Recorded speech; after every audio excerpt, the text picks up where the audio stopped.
a short-term government funding bill after a second measure championed by President-elect Trump and House Speaker Mike Johnson was defeated in the House. The measure, which Johnson rolled out roughly 3 hours before the vote, failed to clear the chamber in a 174-235-1 vote, falling short of the two-thirds threshold needed for passage under the fast-track suspension of the rules process. It remains unclear what path Johnson will pursue next. Given the Republican opposition, the bill is unlikely to pass in the slim GOP majority if Johnson attempts to move it through a longer, regular rule process that requires just a simple majority. After the vote, House Majority Leader Steve Scalise said leadership did not plan to send the bill to the Rules Committee. Bernie Bennett in Washington. From the upper Midwest into the Great Lakes region, wintry weather snarling the holiday travel plans of many. Parts of Minnesota have been digging out from a heavy blanket of snow. Also bitterly cold temperatures and icy roads.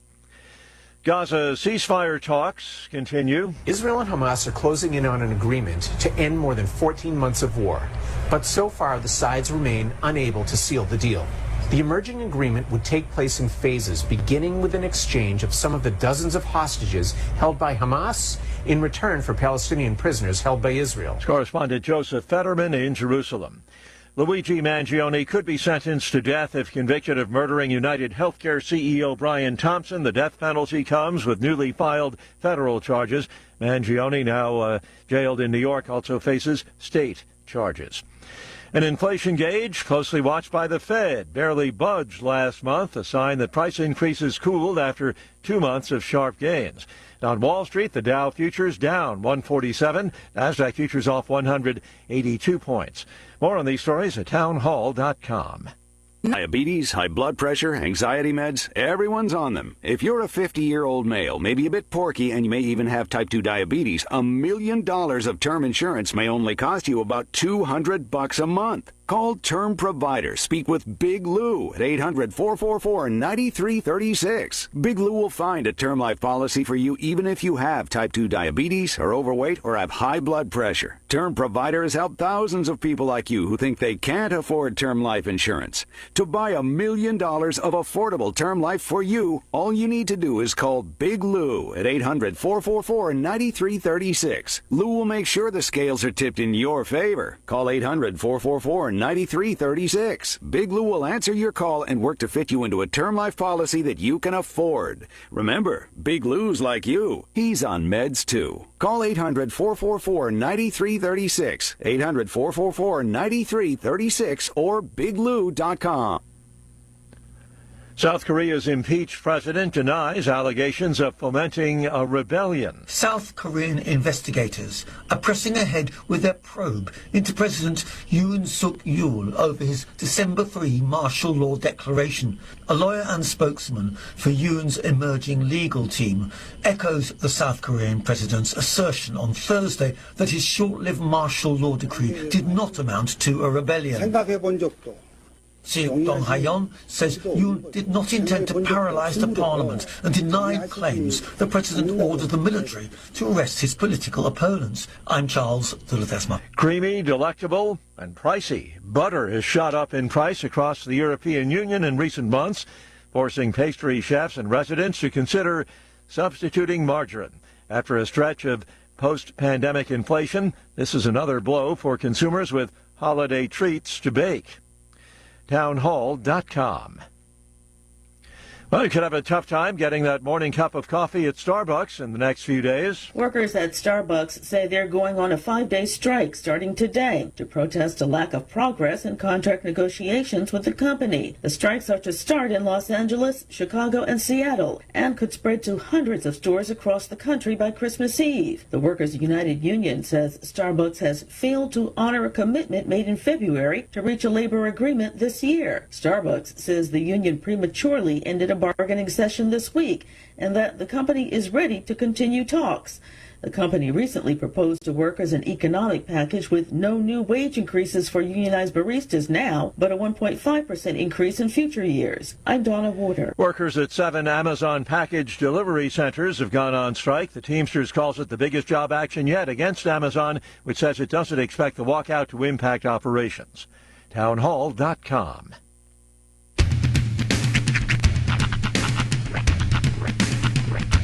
What in the wide, wide world of sports is going on here? promise you, whatever scum did this, not one man on this force will rest for 1 minute until he's behind bars. Now let's grab a bite to eat. Yeah, come on. I feel the hot wind on my shoulder and the touch of a world that is older. I hit the switch and check the number. I leave it on and then I slumber. I hear the rhythm ringing through it. Flamenco guitar and cumbia music. I hear the talking of the DJ. The devil listen, what does he say? I'm on a Mexican radio. I'm on a Mexican radio. Broadcasting live from high atop the J.P. White Building in downtown Roswell, New Mexico. It's Mornings with Mike Winters on 106.5 Roswell's Talk FM. Is that what I sound like when I talk? Now, here's your host, Mike Winters. And good morning, one and all. Welcome to Mornings with Mike Winters. I am he. That would be me, Mike Winters. Happy Friday. I was trying to do Jingle Bells, actually. It didn't start that way, but I hit it 3 times. I'm like, ooh. There's too much echo off that, but it's kind of hard to get it tight. It's a very small button to nail. It's a bellhop bell. It's not like a chamber bell or anything. But yes, the final Friday before Christmas, we are golden rings away. Ooh. Yep. Tomorrow we're calling birds. I don't think I've ever seen a calling bird. Is it just me, or when I hear the 5 golden rings, it's always in the voice of Miss Piggy? Is it? It is in my head. That's because I'm up at Christmas Carol. It's got to be. Yeah. Every time I hear the 5 golden rings, it's in the voice of Miss Piggy. I'll be honest. Every time I hear the song, I always think of my personal favorite version, which is Bob Rivers' 12 Pains of Christmas. So 5 in that song is 5 months of bills. Tomorrow's sending Christmas cards. And there's hangovers, rigging up these lights, and finding a Christmas tree. I want to bust out the old Strange Brew 12. Ah, yes. Yeah, a beer in a tree. In a tree. 5 gold toques. What was the 5? I think it's golden toques. Is it? I don't remember. It's been a minute, and all I remember is in a beer in a tree. 12 days list. Yeah, I don't know. I'm guessing it's all family friendly. I don't know. We better be careful. Okay, so it's all. We used to play it on a radio station. So it's 12 packs of 2-4, 11 bottles of rye, 10 pounds of back bacon, 9 cans of beans, 8 packs of smokes, 7 bottles of ketchup, 6 cans of poutine, 5 golden toques, 4 pounds of back bacon, 3 French toasts, 2 turtlenecks, and a beer in a tree. Poutine comes in a can? Apparently. I did not know that. That's what I learned from all of that. Yeah. Like, I've never seen canned poutine. Canned French fries and gravy, sir. I guess. Well, you can get like potatoes in a can at the store, so I guess. Yeah, but that's like French fries though. That's different. Yeah, it's going to be a little soggy. Yeah, fried food in a can does not sound like it's supposed to happen. Although you got to imagine when gravy is applied to fries, they're going to get soggy anyways. So maybe they've come to accept it. Of course, if you're eating poutine in a can, is already gravy in the can with the pig? With the potato. Sure. Unless it's like one of those Japanese style technologies where you twist the thing and it adds the poutine or adds the gravy. Canadians don't do that. Canadians don't do a lot of things. Figure it out. That's what I say. I say figure it out. Figure it out. That show is dangerous. When I slip into that accent, you almost let one fly. That's what I say. I say figure it out. Figure it out. But yeah, I'm gonna wrap my head around poutine in a can all day. That's what got me out of all that.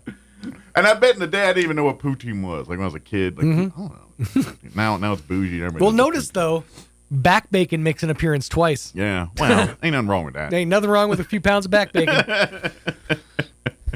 I got nothing. I'm trying to remember now. It's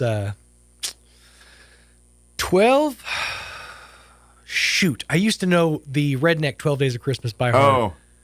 Oh, the Jeff Foxworthy and all those guys.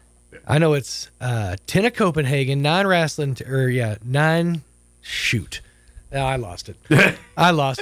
I'd have to hear it again. It's been a while. You're out the groove. It's been a while. It's been a while since I have memorized them songs. Get ready, by the way, for a Monday, just a whole bunch of Christmas parody songs on my country show. Yes, and programming note for next week, our show here. I will be. This is my last show before Christmas. I'm going to be getting on an aeroplane this weekend and heading back to Maryland. So. On a jet plane. So Mr. Smalls will be in the captain's chair Monday of next week, and then we will have is it Gil Gross? Gil Gross on Tuesday, the Mannheim Steamroller Christmas show on Wednesday, and then the Gil Gross Christmas special on Thursday. And then Sean will be back in the chair on Friday. And then Monday of the New Year's week, I'll be back. And Monday, Tuesday, I'll do shows, and I think Thursday, Friday, and then no show on New Year's Day. I'll be here. I'll be in Monday and Friday, just enough time to wear out Mike's butt groove and put my own new butt groove in his chair. Although I ain't gonna lie, I've done some van damage to this chair. Yeah. I thought you were going to say with your newfound Ozempic body, you aren't really leaving a groove anymore. No, there's grooves. It might there's grooves. I'm still groovy. But I'm just saying, like the pleather starting to look a little chapped-did, and I was like, man, I'm beating this. It's got like war spots where I do a certain thing where I rub or do something in the same spot every time. Like look on the edge of the chairs because I throw my legs over. I'm surprised I'm surprised you haven't gone shopping, because what I've done, I know that I've seen Roy do it too. Yeah. He'll take his chair, out of his office and move it into the conference room and grab a fresh chair and move it in his. No, my chair's too beat. It was like the same day. I think Tom is like, who killed this chair? I guess it's a little way to rotate them out like tires. Yeah. Well, no, this chair's. Yeah, you'll notice. Like if someone sits in this one, it's like what? Well, it naturally goes back too, like because the way you sit. Well, what I do is I strap in to this chair. Like what I do is I wrap my legs around the outside and then tuck my feet up under the little spindle thing, and then that's how I sit. Right. I sit like that, so I'm in constant control of He's sitting casually, like us. Yeah. Oh, now the thing engaged. Oh, there we go. There it is. Oh, I hate that when you sit down in one of these, it just locks in the back. Yeah. So Roy likes a stiff back chair. Every time he sits in one, I'm like, God. Matter of fact, I'm starting to feel bars on this thing. So yeah, I'm starting to beat it up. I always imagine that scenario. I can't remember what show it was from, but the chair breaks and the bar that's holding the chair up just goes through the chair. That would be a rude awakening. Yeah. Good morning. Did you get a proctologist on the phone? Yeah. Blue River. Yes. But happy Friday. Indeed. Your good news is we're short. We're almost Christmas is days away. But good news is you have at least one more weekend. Yep. To get out and about to get your business taken care of. Yeah, that's the nice part about having a Christmas on a Wednesday is it's right here. It's like we're right on it, but it still feels like a week away. It still feels like you got a good amount of time, right? Yeah, exactly. Yeah, it feels like it is different. There's time now. It's I guess nice now the kids because it does feel like when it's on a weekend, like on a Monday or a Saturday, like the kids are off that Friday, and then it's like the next day's Christmas. Right. At least this time you got a little build up. Now, I will say this is the most wonderful weekend for parents because ain't no kids stepping out of line this weekend. That's young true. Kids. Ain't no young kids because Santa's watching, especially tomorrow and Sunday. Yeah. Because the pressure's on. Any last acts of bringing me breakfast in bed, if you want to move yourself over up a little bit on the list. Yeah. Just saying. That's right. I like back bacon. A little schmoozing. a little brown noozing. That's it. Well, for my kids to keep their noses out of there. But a little sucking up never hurt nobody. That's right. Do they say brown nosing anymore? That was the official term of that. Yeah, I still hear it every now and again. Yeah. It's just, and maybe this is just because I'm childish, but it always like brings a horrific connotation to me. Like I just an image in my head, and I'm just I don't like that. First of all, you need to wipe better, boss. Not to brown nose or anything, but you should seriously get in the nooks and crannies. I believe it's a metaphorical brown nose. Oh, green nose today. You getting your fiber? It's a little iron heavy. Hopefully it's not an actual brown nose. The metaphorical brown nose. The proctologist is a literal brown noser. Which another great band name. The metaphorical brown nose. Metaphorical brown. Actually sounds more like a maneuver.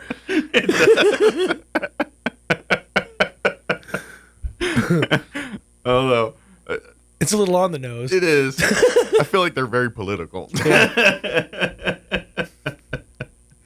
They got a lot of messages in their music. Figurative brown nose. Not literal, figurative. Maybe they just have a whole different ones and then they can start a whole brown nose fest. We were confused when we named this band. Well, let me give you the rundown. Yes. Before we go off the rails. I'm just, one of these days, all these stupid things we say, like one of these days there's going to be a band out there and it's going to be named one of these things that we just keep throwing out. You put enough into the ether, yeah. We're going to go out there one night, Liberty, and there's going to be this band opening, and it's like...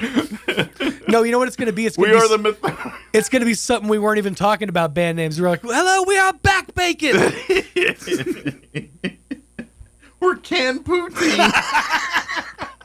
5 golden tubes.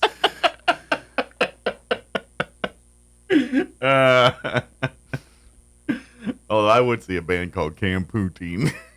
I mean, for at least a song. Right. Yeah, I guess what's going on there. All right, let me give you the rundown for today's show. We're going to replay an interview this hour. Yesterday, we had the maestro, John Farrer from the Roswell Symphony Orchestra, and Cisco Brink join us. Talking about the big show on Saturday out at the Pearson Auditorium. Amal and the Night Visitors. That's going to be at the Pearson. You can get your tickets right now at roswellsymphony.org. But we're going to play that interview talking about that show here in just a minute. In the 8 o'clock hour, about 8:15, Bill Williams, Chaves County Manager, scheduled to join us, give us an update what's happening in and around Chaves County. And then in the 9 o'clock hour, about 9:15, Elliot Rodriguez with Lone Depot popping in for his monthly visit, his visit before Christmas. Aye. Giving you a sack of his tips. Bringing a sack of tips. Yeah, I was like, wow, this is not good. Yeah. I was like, wow, there's a lot of innuendo. There's not a lot of great places to use the word sack except for with Santa. Yeah. Anywhere else, it just seems kind of wrong. But then I was like, sack of tips. I was like, that really doesn't go well. So never mind. He's coming in with a good visit. Yeah. Forget all the other stuff. You know how they have, like, you see in the December to Remember sales event commercials, they always have, like, the car with the bow on top? Yes. I wonder if, like, you close on a house for Christmas, if they would manufacture, like, a house-sized bow. I don't know. Let's ask Elliot. Yeah. If he can work that out. See if that's something that you know. But I'm not sure if that's in Elliot's world or the agent's, real estate agent's It'd be more in world. the agent's world. Yeah. But, yeah, like house-sized bows and possibly also a complimentary bottle of champagne to shatter on the side of the house to christen it. Another good band name, House Size Bows. House-sized bow. Bow-sized house. And I mean Bo Duke. All right, 7:19. Here's your weather. I'm meteorologist Steve Hamilton with your Pecos Valley weather. Our weekend looks pretty good. It will be fairly cool today. We have high pressure from the central Rockies moving in, sunshine, and we'll stay in the upper 50s. Wind should be light. Overnight will be clear and down to about 30 on the low, and then we'll start a little warming trend on Saturday. Should be a nice day, mid-60s and lots of sunshine. We're going up to 70 with sunny skies on Sunday. I'm meteorologist Steve Hamilton, and that's your latest forecast. Thank you, Steve. Currently 33 degrees here in Roswell. Humidity is at 64%. Winds currently out of the northwest at 5 miles per hour. Sunny skies and a high near 60 expected today. Winds will be out of the south, 5 to 10 miles per hour for tonight. Mostly clear skies. 29 for an overnight low. South winds at around 5 miles per hour. Looking at the weekend on Saturday, sunny and 65. Winds out of the north at around 5 miles per hour. Clear Saturday night with an overnight low of 32. Calm winds. Sunday, sunny skies, 70 the high. They're saying a high near 70. Winds will be out of the south at around 5 miles per hour. Sunday night, clear, overnight low of 38. Monday, mostly sunny. Once again, highs right around 70. For your Christmas Eve, sunny skies and 62 for a high. Christmas Day, looking at sunny skies, 67 for a high. And then the day after Christmas, sunny and 61. So pretty pleasant week weather-wise here for the Christmas week. No complaints initially. Actually, want cold. But, I mean, we're getting days like 70. I'm going to miss it. I mean, I like the cold too, but I'm not going to lie. Older I get, I'll take a sunny and 70 for Christmas. I like it. People pay a lot of money to get that. We get it for free. All right, 7:21. We're going to take a quick 4.5-minute break. Then we're going to play our interview with the folks from the Roswell Symphony Orchestra. Talk about the big show on Sunday. That's up next. Don't go away. Bring in the new year with Mark Chestnut. Tuesday, December 31st from 6 p.m. till midnight at the Artesia Country Club. Oh, I should have done this and I should have done that. I should have been that and she'd never left. Say so long to 2024 and welcome in the new year with drinks, food, and friends beginning at 6 p.m. General admission is $100. Kids admission is only $20. Dinner at the Country Club and the concert is $250, or upgrade to a VIP table for 6 for $5,000 with only 4 tables left. VIP includes a private and intimate dinner with Mark Chestnut from 7 to 9 p.m., with the concert beginning at 10 p.m. All proceeds to benefit the Pena Project, helping to cover funerals and end-of-life costs for unexpected situations. Get tickets and learn more at thepenaproject.org. Celebrate the new year with Mark Chestnut. Bubba shot the jukebox last night. Said it played a sad song. It made him cry. Tuesday, December 31st, 6 p.m. till midnight at the Artesia Country Club. Get tickets and more info at thepenaproject.org.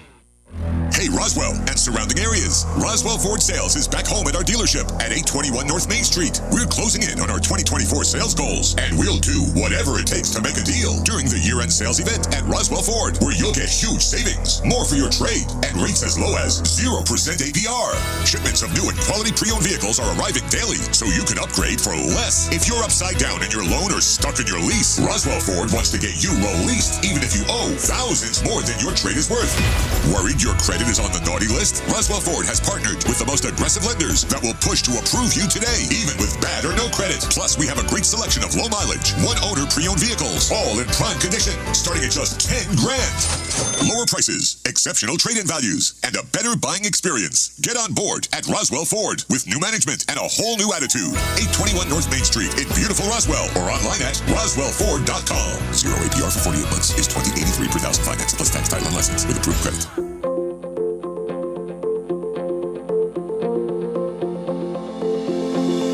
We teach our kids to say please and thank you to total strangers, but we get so familiar in our marriages and families, we stop being polite to each other.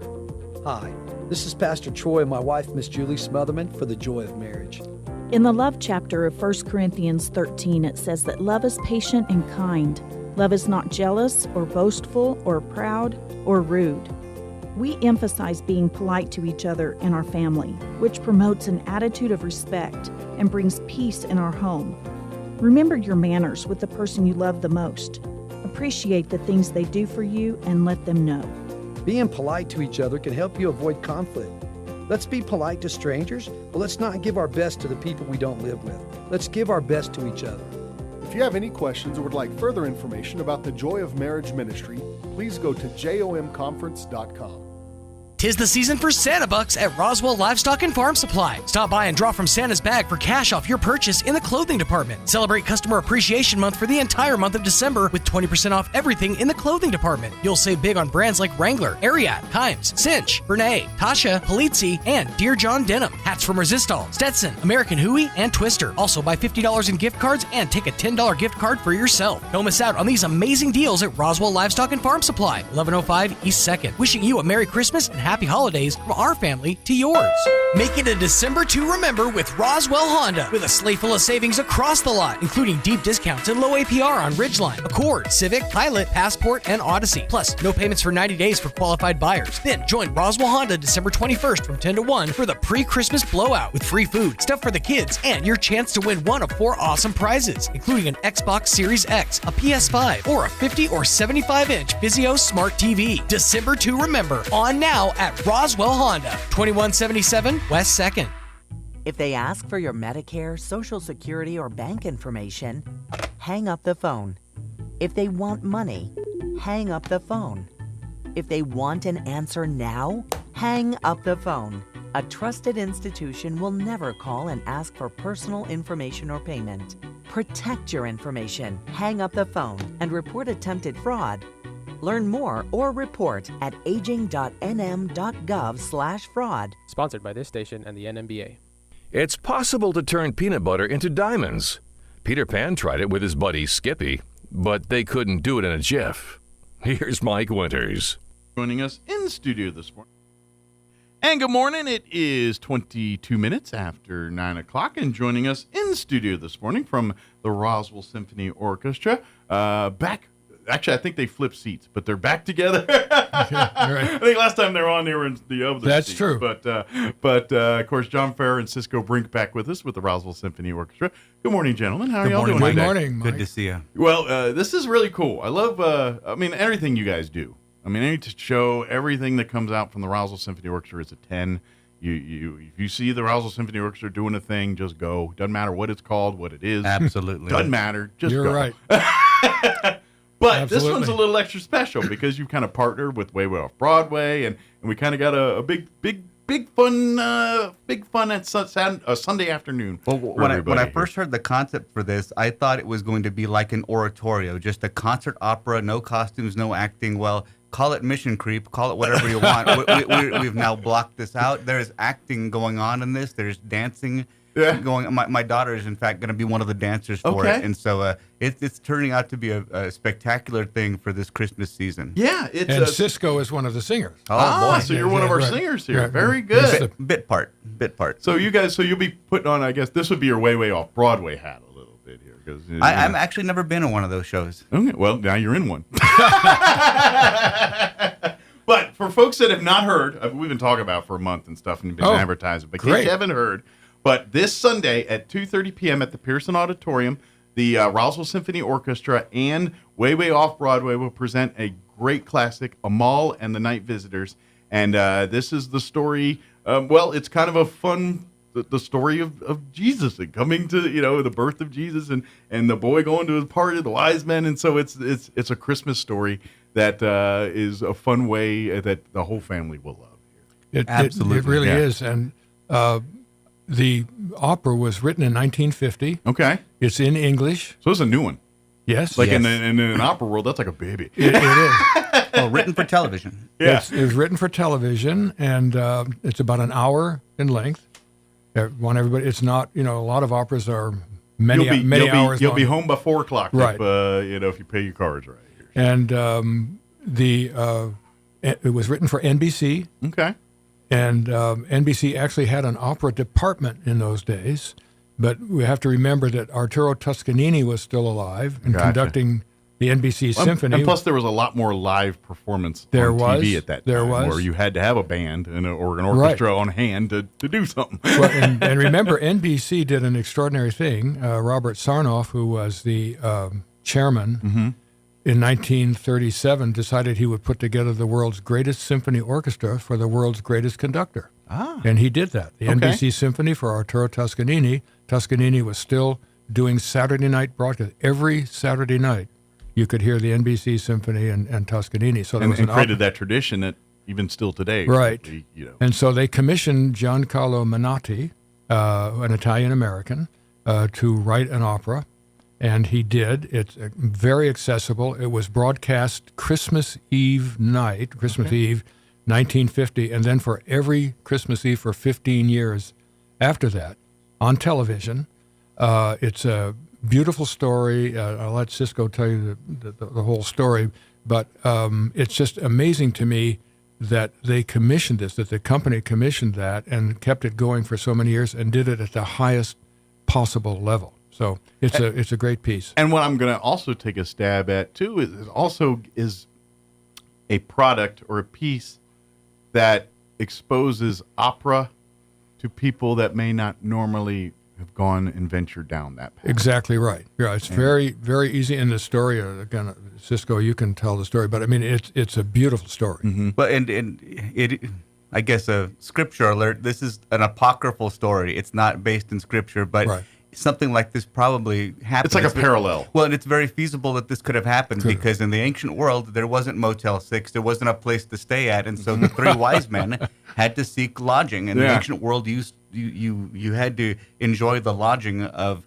the hospitality of people in whatever town that you went to. So in this case, on the outskirts of Bethlehem, the three wise men seek lodging, seek shelter for a few hours with a family that is rather destitute. This is a widowed woman. Mm-hmm. There's no dad in the picture at this point. The young boy is very energetic, but is handicapped, is crippled. The next day after this happens, I suppose, they're talking about going out begging. They don't have wood for their fire. And so what happens in this story, in this 45-minute story, is a lot of good things and bad things about the human condition are put on display. There's a lot of wonderful hospitality that this poor family is able to put together for these three wise men. Mm-hmm. But I mean, I served in the Middle East for many years. In poor areas, when you inundate it with a lot of wealth, as these three wise men did for this family, gold, frankincense, and myrrh, it disrupts the situation. And so the mother actually attempts to steal part of this gold. And I won't tell you the end of the story, but what happens... Let's figure to come out on Sunday. So there's greed, there's envy, but there's also courage, and there's also love and mercy on the part of the three wise men, the head king, if I can say it's that. It's a Christmas message with a twist kind of thing. Well, he forgives her. Yeah. Woman, you can keep the gold. The child that we seek doesn't need our gold. On love alone will he build his kingdom. This is a Band-Aid in the big picture here is what you're looking at. But it's the real meaning of the incarnation of the coming of Christ into the world. That's what this wonderful American opera is truly about. And it's happening here in Roswell. But it also puts it in a lens that you kind of see it from like where you think it's practical. You know, it's almost like when you think of like moments in history or moments of time and I don't know, signing of the Declaration of Independence. We all probably have an image, you know, the people in the room and all that. And then we see like your paintings or you see whatever art has presented to us over time of what we think these images are on it. And when I think this kind of presents this story in a way, it's like, well, it kind of gives it in a practical world. You know what I mean? It's like we hear these stories and they sound fantastical but now you see it in a way that's like plausible in human form. It could have happened. You know what I mean? It's like, okay, now I see how that could have happened. It's an accessible story, like the maestro said. And I want more people to see it in Roswell, but a lot of people are going to see it. As of last night, Mike, we are just under 700 tickets sold for this event, and there are hundreds more left. I was going to say, good news is the Pearson holds more than that. It holds more than that. So if you want to see this, and you do want to see this vocal talent, there's a seat for you. Yeah, trust me. There's not going to be a better ticket in town Sunday afternoon. You need to come and go to this show. I'm hoping there's some family in town from Christmas and coming in for the Christmas week. Right. And you're looking for a great opportunity for your family to do something together and this right in the vein of the Christmas spirit. And come on out and enjoy a great performance. You will, and you'll get to hear local singers. Yeah. This is local talent. And I will argue this too is the Roswell Symphony Orchestra. If you've never heard of them or don't know a thing about them, they are really New Mexico Symphony Orchestra. They are a makeup of amazing professional musicians from all over the state of New Mexico and beyond. Right.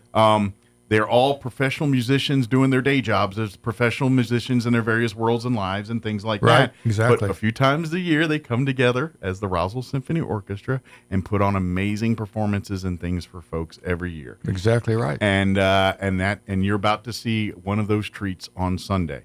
Now, with the added layer of not only the talent of the Roswell Symphony Orchestra, but of the talent of the Way Way Off Broadway. I know folks, they've put on amazing shows over the years, you know. some of the biggest spectacles that you could possibly do on a stage, way off Broadway, is done in this town here, and pulled off. What Devin Bullock has put together for us, I mean, let me tell you, Devin Bullock is a Roswell treasure. I'm still in awe of what she has put together. The singers include, well, I'll go through the list of about 5 cast members. The tenor King Caspar is played by Scott Brackentrip. He's the choral director at the Institute at NIMI. An experienced choral director, but also he himself has sung the tenor leads in many. He's got his own many singing operas. chops. Let's see, David Rocha, locally here in the medical field, but since the early 1990s, he's sang in many operas and been in many productions.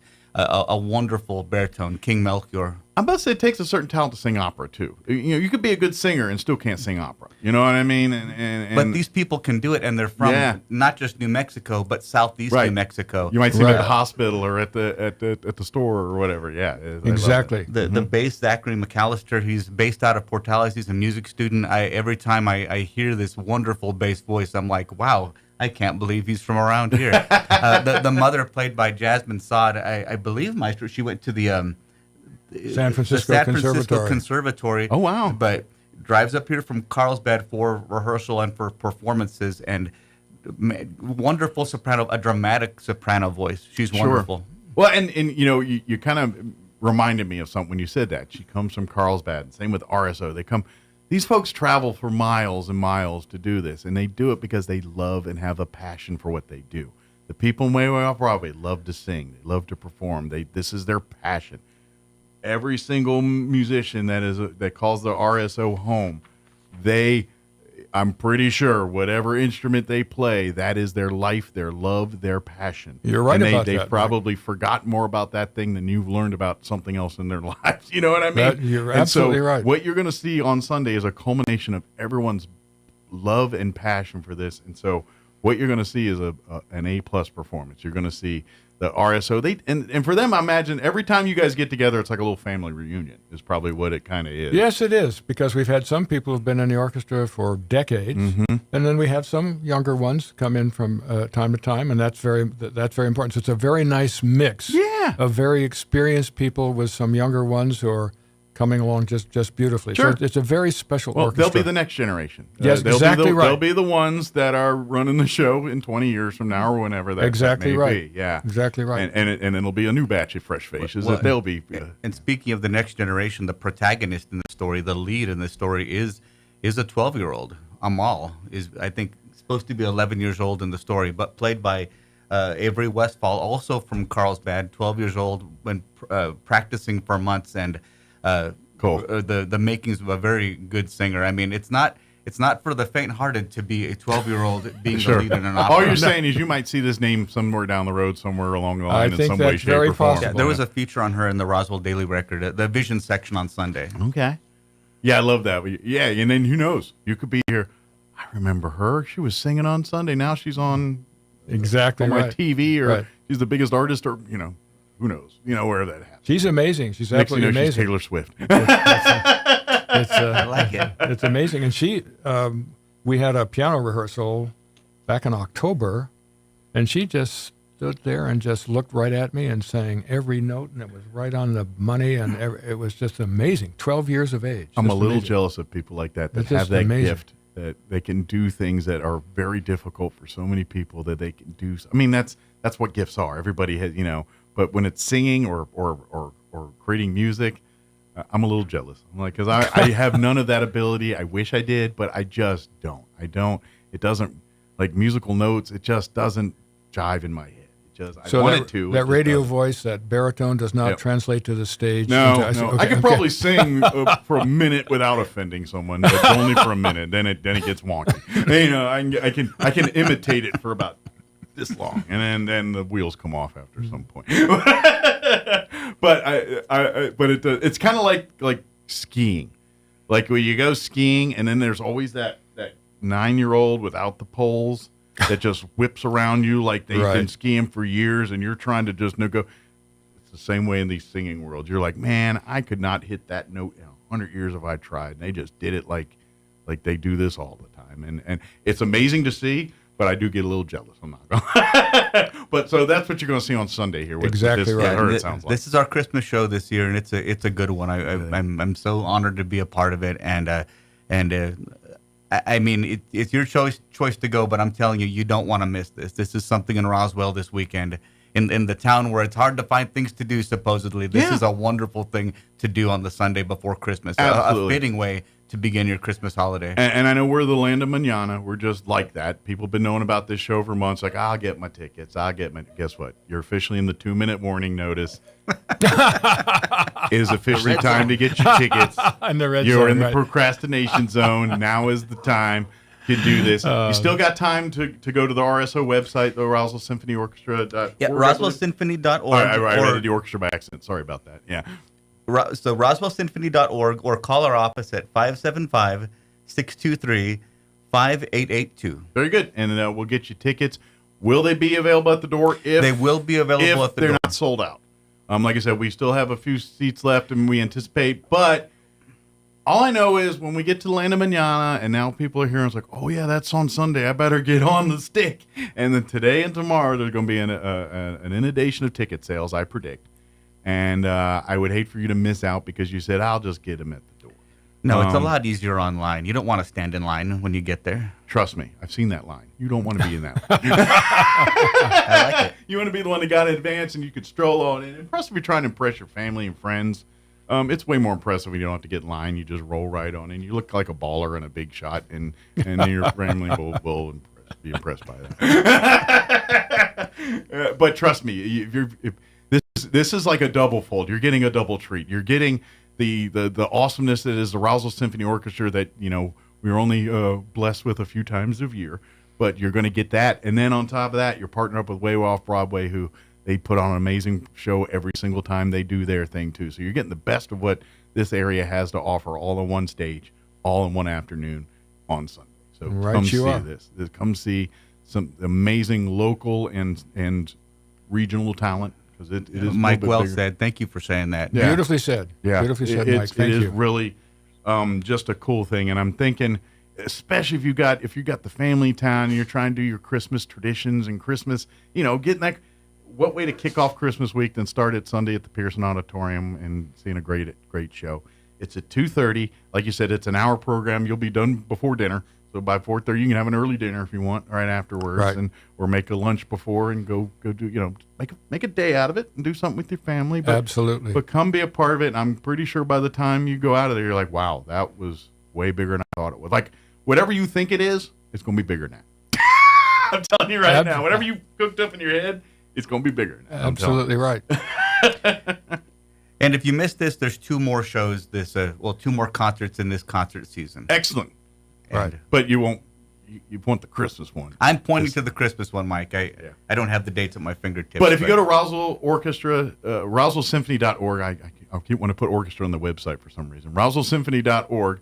Go there. You can see the rest of the season. You can and if you want to get more involved, there's always looking for more people to be a part of the RSO. Maybe even if you don't play an instrument per se, but guys like Cisco, they have a board. They have there's a lot of logistics and moving parts that that people just don't show up and start playing. There's a lot of work that goes on behind the scenes that happens. We're still in the exploratory phase for this, but a while ago, probably a decade ago at this point, there was once a Roswell Symphony Guild, and I think what it was the organization that did feeding of the musicians. Like a farm system for the orchestra? Well, not a farm system, but like a booster club. Gotcha. In right. a sense. Exactly. I think mostly spouses, and it's now a defunct organization. So now we maybe if you've seen that cookbook out there, Mike, there's Savoring the Southwest. That's from the Roswell Symphony Guild back when they existed. Right. So I'm talking to Sally I think there's right a few now, in the Historical Society's archive. There are. Yes. A couple of us in Roswell are talking about getting this going again because there are, like you've mentioned, there are a lot of folks in town that maybe are not musicians or maybe not willing to be a board member, but want to help in some way. And boy, we support have the program. We have work for you. Let me tell you. Well, and because we all know what is going on is great. This is the best of humanity. This is the thing. This is when we're all gone and everyone's wondering what the heck we were. This is the kind of stuff they're going to be studying about us. The stuff that orchestra. You know what I mean? This is the stuff they're gonna, whatever happens long, I don't know. I got a lot of, you watch a lot of the Demolition Man movies and all that, so you're like, what's the future? But if, say, we, when they go to study us, whatever it is and how that is, this is the stuff they're gonna be studying. There's an old Latin expression, ars longa vita brevis. Art lasts, life does not. And so it's art which survives us, and what we know about a lot of the past is based on art, and what inspires more life. And what they'll know about us will be based on what we're doing here now. Sure, and that's what the beauty of it is. So come experience art in every form, and life is art. Everything's art. You do art. Like I remember the history stuff, and they're like, everything's history. Well, guess what? Everything's art too. It really is. I mean, if you're not, it's all in. If you're not doing it, you're being inspired by it. Because every artist, whether they're holding a musical instrument or a paintbrush or a welder, their life experiences are involved in whatever they're going to be creating next. So true. That's what what I mean. No, man does not live on bread alone. Let me tell you, I'm a retired Army officer, but I come from a family of musicians, and in some ways, for my mom and my sister, the music is sometimes not as fun as it is for me, because it's an extracurricular activity. Well, because it's their job, and so it takes a lot. It takes a lot out of them. I get that. But for me, it's been an extracurricular activity. And everywhere I was stationed in the Army, I was able to sing with a church choir, and it was a wonderful diversion. And I really can't imagine my life without having the arts in it. Well, and I'm going to take a wild stab because of your experience in the military, obviously spending a lot of time in different cultures and different places that weren't what you were raised in. The tie that binded you was probably the music. Just going to take a hunch. That was the foot in the door. That's when they said, our differences aren't that different once you get in the room and start talking. And the music, especially in the Middle East, absolutely. Because my own personal experience is Middle East and things in my time in the military. You realize there's a lot more common ground. Cultures are different. The way of life, what you eat, what you sing, what you consume is different. But you know what's the same? The love for each other, the humanity, what you want for each other, the things.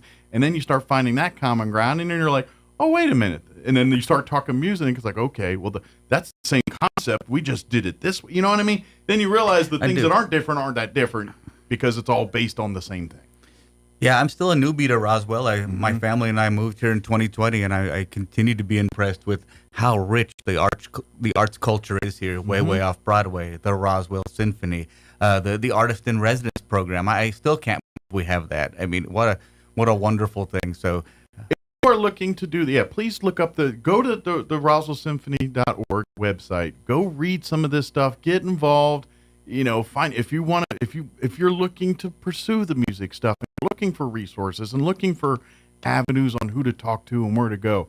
The Roswell Symphony Orchestra is full of resources. It's just people in the music industry. It's just people. If you're looking to pursue a life of this type of thing, there is so many different sounding boards for you to hear and opportunities to do that. So true. So true. And every one of these folks are going to want to do it, because when someone has a passion for something and then someone shares their passion for that, the passion goes tenfold, and you're going to be passionate about trying to get your Sycamore and the Night Visitors by Menotti here, the classic. Like you said, he gave us the history here. I wasn't even familiar with all that. Right. Really, and what I like about it is because when I think opera, I think of things hundreds of years ago. And by and large, that's what it is. Right. And this breaks all of those trends and said this, and that's why when they said 1948, and I know most kids here in 1948, that's like right after the aliens crashed. Right. But in the big scope of things, but you're right, Mike. In the opera world, this is a very recent creation. That's a blip in time. Right. That was like a minute ago. You're exactly right. Again, go to RoswellSymphony.org. Get your tickets for this, and check out more things with the Roswell Symphony Orchestra. What's the other directed call, the number they can call to get tickets as well? 575-623-5882. I know some people don't like messing with the internet and all that, and you like to talk to people and do things. No, please call our offices. Yeah, and willing and able to help you. And if by some miracle we have tickets left on Sunday, you will be able to get them at the door. You sure will. But don't count on that. Get them in advance now, please. What little hair Cisco has there, he wants to keep it. So keep your stride. I know the pain. I knew there was a camera here, so I shaved this morning. Yeah, I'm about due. Mine's a little scruffy. It's late in the week. I don't do it, but come join us. Come and come as you are. This isn't.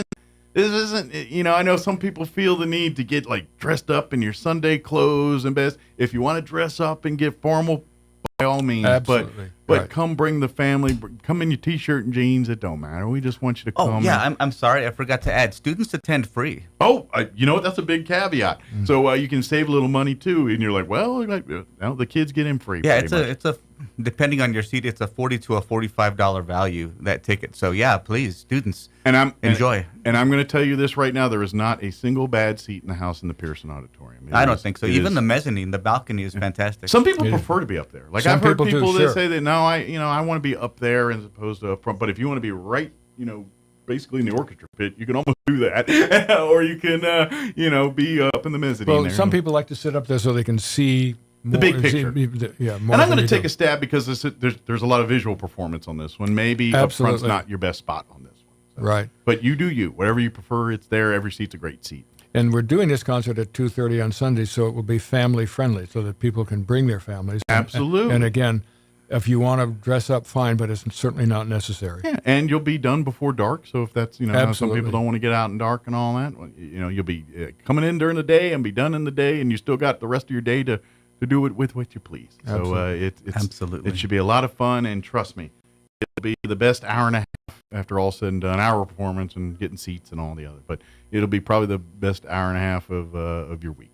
Will be on Sunday. So great. Thank you for saying Thank you so much. Well, thank you guys, and Merry Christmas to both Merry you. Christmas And Merry Christmas, Mike. I'm sure we'll see you here in 2025 with a whole set of new and exciting things and new, bigger things. And who knows, maybe the guild starts coming back to what it used to be. And next thing you know, we got a whole booster club that's kind of just doing their thing and creating bigger, better things for the RSO as well. That will be a Christmas miracle. Absolutely. That's right. Thank you, gentlemen. Thank you, Mike. Thank you, We'll Mike. see you God next bless time. you. Thank you. All right, it is 9:48. Let us pause for news and Hannity update. Good news, Cowboys fans. Got time to work that Cowboys report in. And then a quick break to pay for lunch. Don't go away. New Mexico 524 from milepost 6 to near milepost 7, which is Lee Street in Carlsbad on Saturday. The project includes a mill and fill, restriping of crosswalks and the roadway. The total cost is pegged at about $279,000. The work is expected to be completed by Monday morning, weather permitting, of course. So, beginning Saturday, you can expect Lee Street in Carlsbad to be closed to through traffic between Alta Vista and Standpipe Road. Eddy County Commissioners have voted unanimously to approve massive pay increases for some county officials. New salaries will apply to officials sworn in for new 4-year terms beginning January 7th. Commissioners will get a 69% pay raise, 72% for the county treasurer, and nearly a doubling in salary for the elected county sheriff. In November, voters approved transferring salary decisions to county commissioners. Previously, state lawmakers had the decision. You're up to date. I'm Jared Sorello.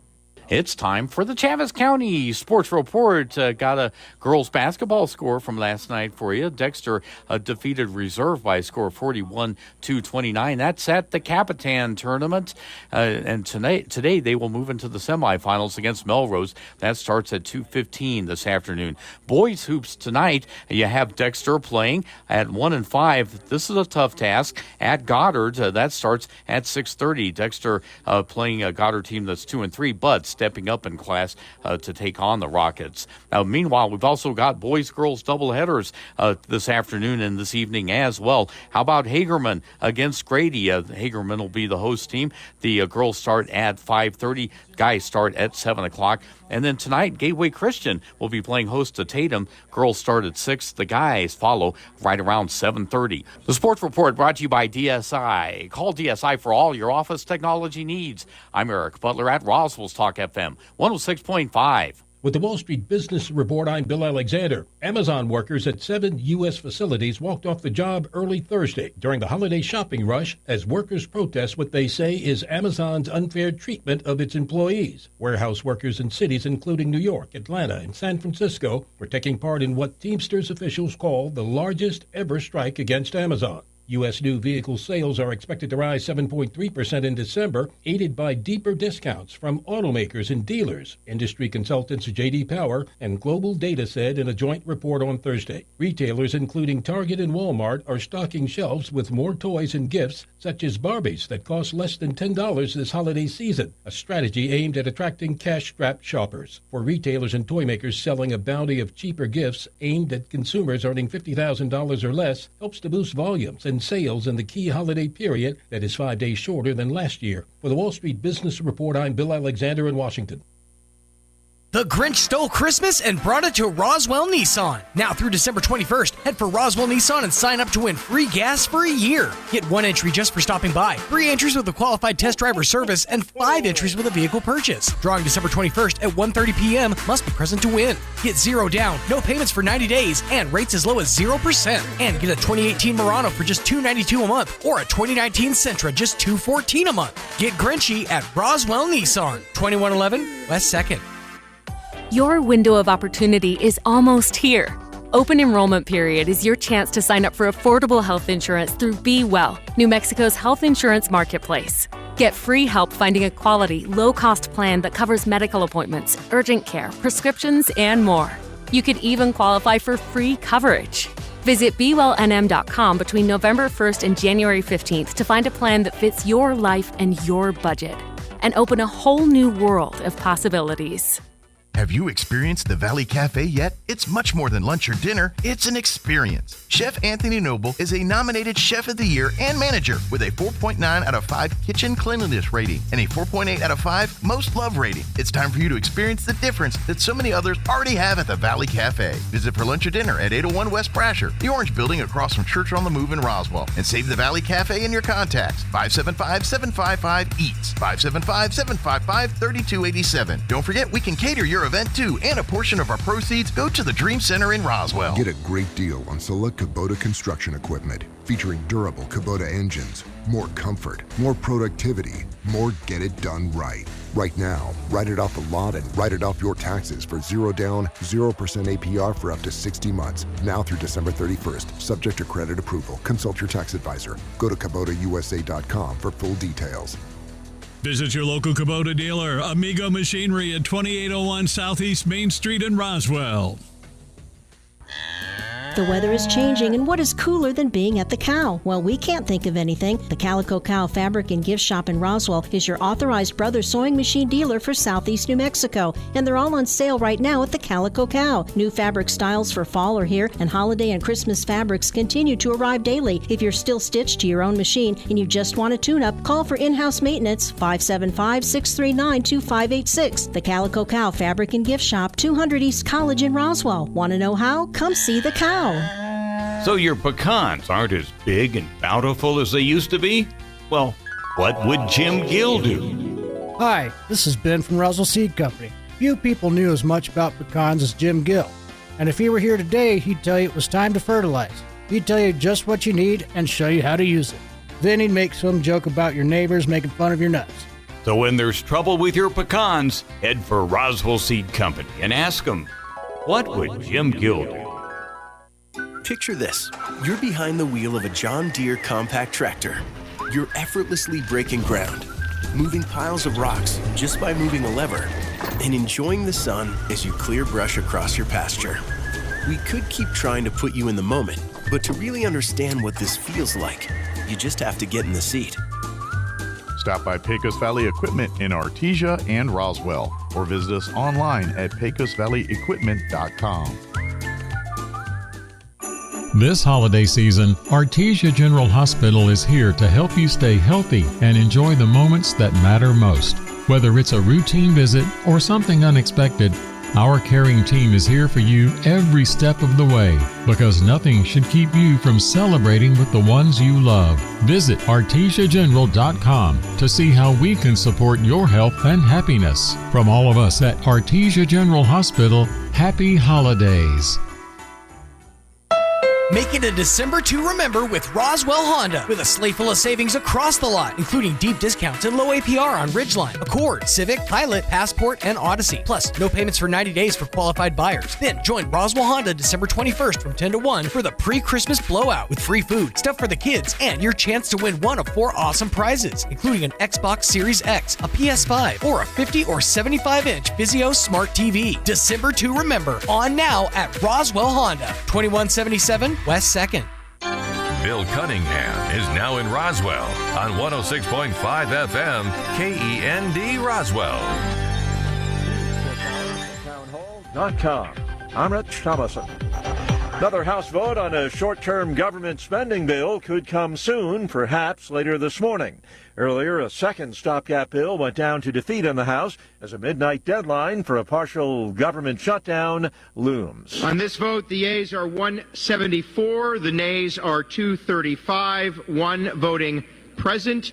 2/3 not being in the affirmative. The rules are not suspended and the bill is not passed. 38 Republicans joining Democrats defeating the Trump-endorsed bill. It would have kept the government running till mid-March while suspending the government's debt ceiling for 2 years. Deadline for a partial government shutdown, 11:59 tonight. The Biden administration announcing another student loan debt giveaway, this time $4.28 billion in debt relief for almost 55,000 public service workers. Public service loan forgiveness promises to erase loans after 10 years of work in government or nonprofit jobs. Those jobs include teachers, nurses, service members, and law enforcement officials. It's expected to be the final round of public service-related forgiveness before Mr. Biden leaves office in January. Correspondent Jeremy House.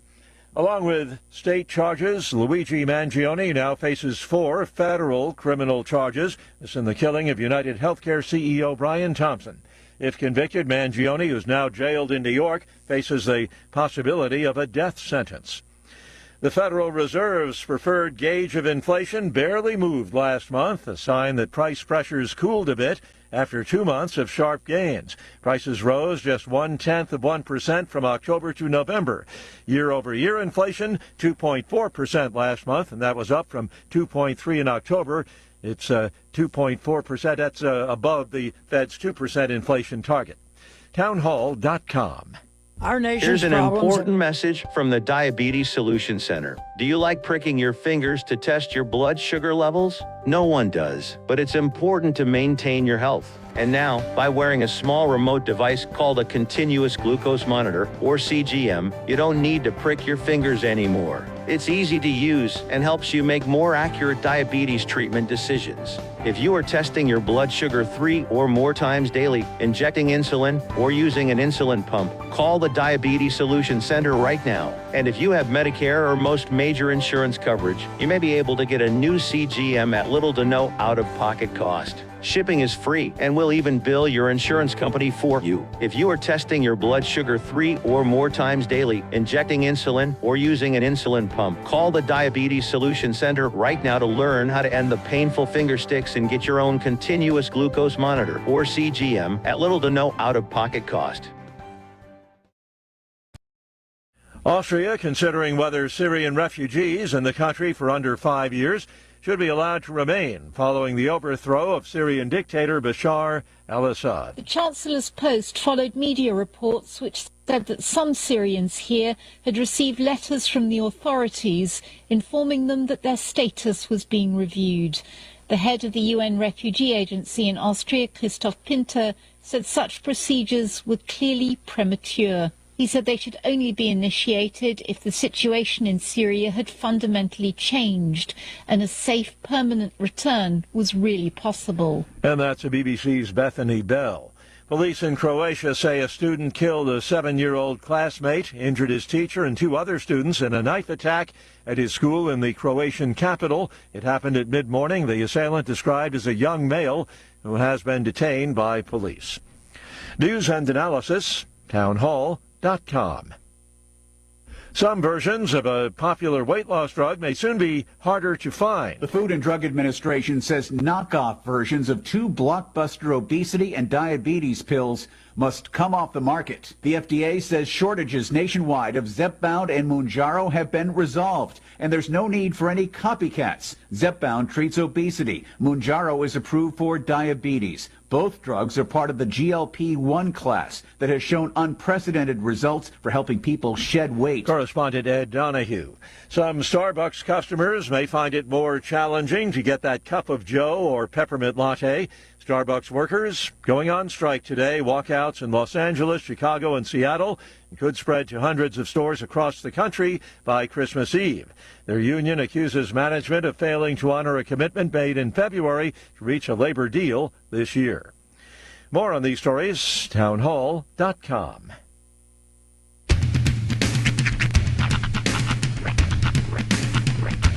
What in the wide, wide world of sports is going on here? I promise you, whatever scum did this, not one man in this force will rest for 1 minute until he's behind bars. Now let's grab a bite to eat. Yeah, come on. I feel the hot wind on my shoulder and the touch of a world that is older. I hit the switch and check the number. I leave it on and then I slumber. I hear the rhythm ringing through it. Flamenco guitar and cumbia music. I hear the talking of the DJ. The traveler said, what does he say? I'm on a Mexican radio. I'm on a Mexican radio. Broadcasting live from high atop the J.P. White Building in downtown Roswell, New Mexico. It's Mornings with Mike Winters on 106.5 Roswell's Talk FM. Is that what I sound like when I talk? Now, here's your host, Mike Winters. And good morning. It is 6 minutes after 8 o'clock. Welcome to hour number 2. The deuce. Of Mornings with Mike Winters, right here on 106.5 Roswell's Talk FM. Happy Friday. Your final Friday before the Christmas holiday. That's right. I believe, I could be wrong, but I think either Festivus is today or this weekend. 23rd. All right. That's right. So Monday. It's like I'm a practicing Festivus. So get ready for your feats of strength. Yes. The airing of the grievances. That's right. And the Festivus poll. And of course, the poll. Yes. That's fantastic. Hey, and then you can put Dave Grohl on the poll. That was a new one. You know, that's right. That was one I saw this morning that I had not seen before. You know, the whole, you've heard of Elf on a Shelf, that whole tried. There's a few good ones out there, but that was a new one. It's one of the few. You know what it is? It's like the Christmas commercial of memes. Memes don't usually come back around every year, but it's like the Norelco Santa ad. You know, it's like so iconic that we're going to bring this meme back for another year. Yeah. Give it another go round. You know. Speaking of all this stuff, there's a new movie that they're advertising on Netflix. It's some kind of heist movie that they're marketing with. How they market it on the commercial, it's the Die Hard of 2024 Christmas. And I'm like, oh boy. And it's got Jason Bateman in it and other people, but I don't remember something about this. I don't remember who else is in it. I just remember Jason Bateman's in it. So it's going to be a new movie for it's folks on to Netflix debate. now, but they're kind of selling it like the new Die Hard Christmas tradition. I'm like, all right then. I haven't seen it yet, but I probably will watch it. If it takes place in Nakatomi Plaza, then you'll know. Well, I don't even think it's that. I don't even know if Christmas is in this thing. Like I saw the trailer and I was like, well, where's the Christmas part? You know, at least Die Hard was a Christmas party. Yeah, but that's the thing is it's actually kind of the reverse Die Hard because Die Hard was a movie featuring a Christmas party that actually came out in the summer blockbuster season. Yes. So it's not Die Hard. It's actually the anti-Die Hard. It's Live Soft.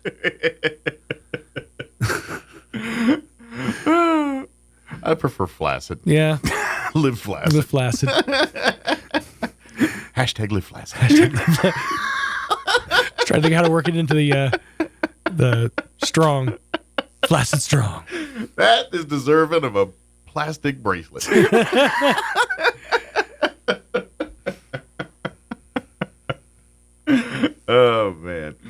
I just even lost the whole point of that conversation after that one. I'm just going to the go with that. anti-Die Hard is where it started. But I'm going to go watch that movie. Flaccid. I'll go watch it because why not? Oh, sure. Yeah. I love Jason Bateman. I'm sure it's going to be a decent, decent swing. Although, did I miss a meeting? I know that he's done a couple dramas and things, but when did Jason Bateman become an action star? It's an anybody, anytime here kind of thing.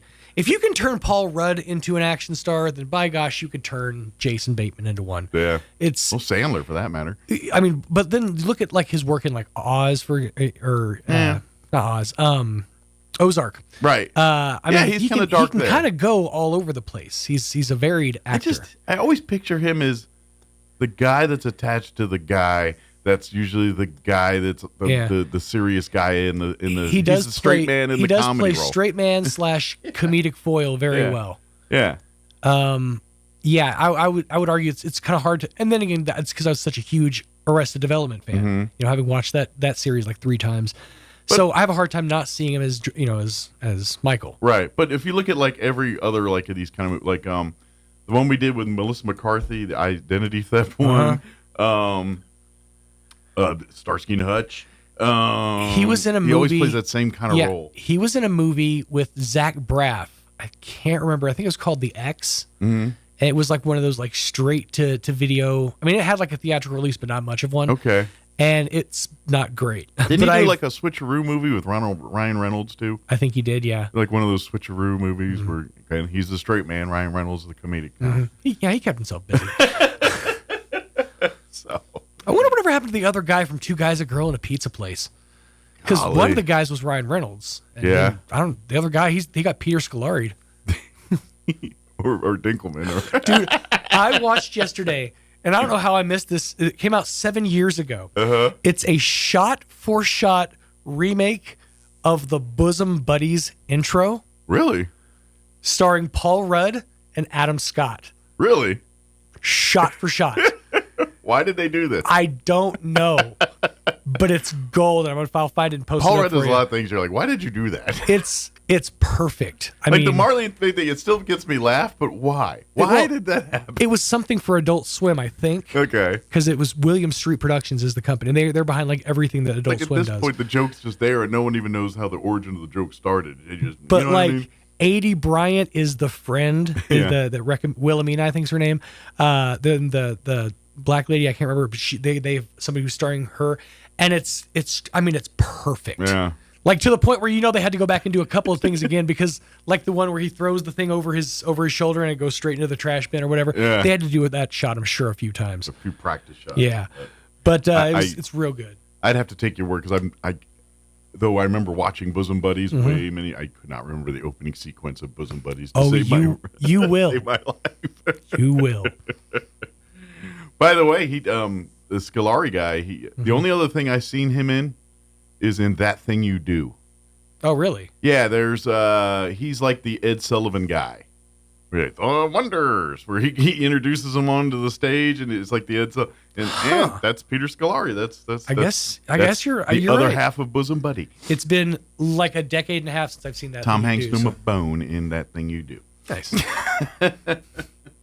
Bill Williams, Chaves County Manager, is here. Yes, indeed. To join us to discuss county commission biz and meetings and all that good stuff. Put a nice shiny bow on the year. There you go.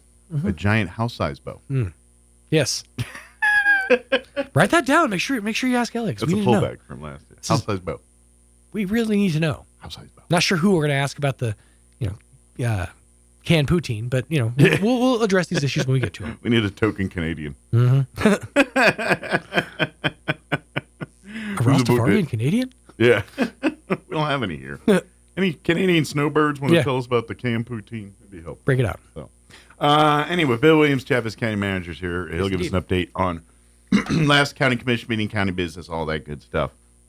Also, this hour, we'll try to get you up to date with the news of the local variety, Wall Street business update, all that good stuff as well, too. Indeed. But first, for your listening pleasure, the weather, which is nice, but nothing Christmas-like. No. It's nice weather, but if you're looking for Christmas weather, you ain't going to see it. This ain't it. This ain't it. I'm meteorologist Steve Hamilton with your Pecos Valley weather. Our weekend looks pretty good. It will be fairly cool today. We have high pressure from the central Rockies moving in, sunshine, and we'll stay in the upper 50s. Wind should be light. Overnight will be clear and down to about 30 on the low, and then we'll start a little warming trend on Saturday. Should be a nice day, mid-60s and lots of sunshine. We're going up to 70 with sunny skies on Sunday. I'm meteorologist Steve Hamilton, and that's your latest forecast. Thank you, Steve. Currently 36 degrees here in Roswell. Humidity is at 57%. Winds are out of the west at 5 miles per hour. Sunny today. Expect highs near 60. Winds will be out of the south, 5 to 10 miles per hour. Tonight, mostly clear. Expect an overnight low of 29 degrees. South winds at around 5 miles per hour. Warming up for the weekend. Sunny, 65 for a high on Saturday. Winds will be out of the north at around 5 miles per hour. Clear Saturday night with an overnight low of 32 degrees. Sunday, sunny skies pushing 70, near 70 for a high on Sunday, with winds out of the south at around 5 miles per hour. Sunday night, clear, overnight low of 38 degrees. And then Monday, to start the Christmas week, 70 and sunny. For Christmas Eve, sunny and 62. Christmas Day, sunny and 67. And for Thursday, day after Christmas, sunny and 61. So, nice week of weather. But if you're looking for Christmas weather, not so much. No snowmen will be made, at least not natural ones, next week. It is 8:15. We're going to pause for a 3.5-minute break. We'll also get your Mannheim Steamroller 12 Days of Christmas vignette for today as well. And then Bill Williams, Chavis County Manager, will join us on the other side. Don't go away. It's that time of year when your home is filled with friends and family. The perfect time for new furniture from Glenn's. Reinvent your living room with stylish power reclining furniture. Make room for the whole family with a big, beautiful dining table. Surprise your out-of-town visitors with new bedroom furniture. Glenn's has quality furniture you'll be proud of for years, and they'll deliver it for free. So hurry to Glenn's Furniture at the corner of Union and Alameda in Roswell. Glenn's, making the season bright and beautiful since 1953. Everyone knows that the Eyesight is the place to go for stylish, high-quality glasses, even the big guy in red. And when Santa needs an eye exam, glasses or contacts, cataract or LASIK care, or even glaucoma testing, the Eyesight is his place to go. With frames from designer brands like Maui Jims and Oakley, Santa's sure to find spectacular spectacles. They accept BSP, Medicare, Davis, and more. And with 3 locations in Roswell, Carlsbad, and Hobbs, Santa can slay this holiday. Ho, ho, ho. The Eyesight in Roswell, Carlsbad, and Hobbs. Clearly the best in sight. Check out some of the Christmas bargains you'll find this week at your local Farmers Country Market. Cans of Campbell's Cream of Chicken or Mushroom Soups are 5 for $5, and select bags of Pick Sweet steamable vegetables are 99 cents each. In produce, green asparagus is $2.77 a pound, and juicy jumbo oranges are 99 cents a pound. In the meat department, Cook's shank portion hams are 97 cents a pound, and family packs of bone-in standing rib roasts are $6.99 a pound. These are just some of the Christmas bargains you'll find this week at your local Farmers Country Market. What made Roswell Hyundai the #1 used car dealership in southeastern New Mexico for 2023? Great selection, great savings, and great people. Roswell Hyundai has an amazing selection of makes, models, and model years to choose from. If you can't find it, Roswell Hyundai can get it. And Roswell Hyundai will take any trade. The experts at Roswell Hyundai will work with you to get you behind the wheel of your next dream ride. So, what makes Roswell Hyundai the #1 used car dealership in southeastern New Mexico? You do! Come check out the Used Car Supercenter only at Roswell Hyundai, 1909 West 2nd. Picture this. You're behind the wheel of a John Deere compact tractor. You're effortlessly breaking ground, moving piles of rocks just by moving a lever, and enjoying the sun as you clear brush across your pasture. We could keep trying to put you in the moment, but to really understand what this feels like, you just have to get in the seat. Stop by Pecos Valley Equipment in Artesia and Roswell, or visit us online at pecosvalleyequipment.com. And now here's Chip Davis, founder and musical director of Mannheim Steamroller, with today's Christmas Countdown. Each Christmas, there are certain traditions that we just do. We never question why, we just do them. Mistletoe and holly are 2 of these. Both are holdovers from ancient pagan winter celebrations. In England, mistletoe was linked to a druid goddess named Frigga, a goddess of love. Meanwhile, the ancient Romans celebrated for 7 days in December, honoring Saturn, their god of agriculture. Holly was the main decoration, along with candles, and even a gift exchange. But remember, no matter what the origins, Christmas is what you make it to be.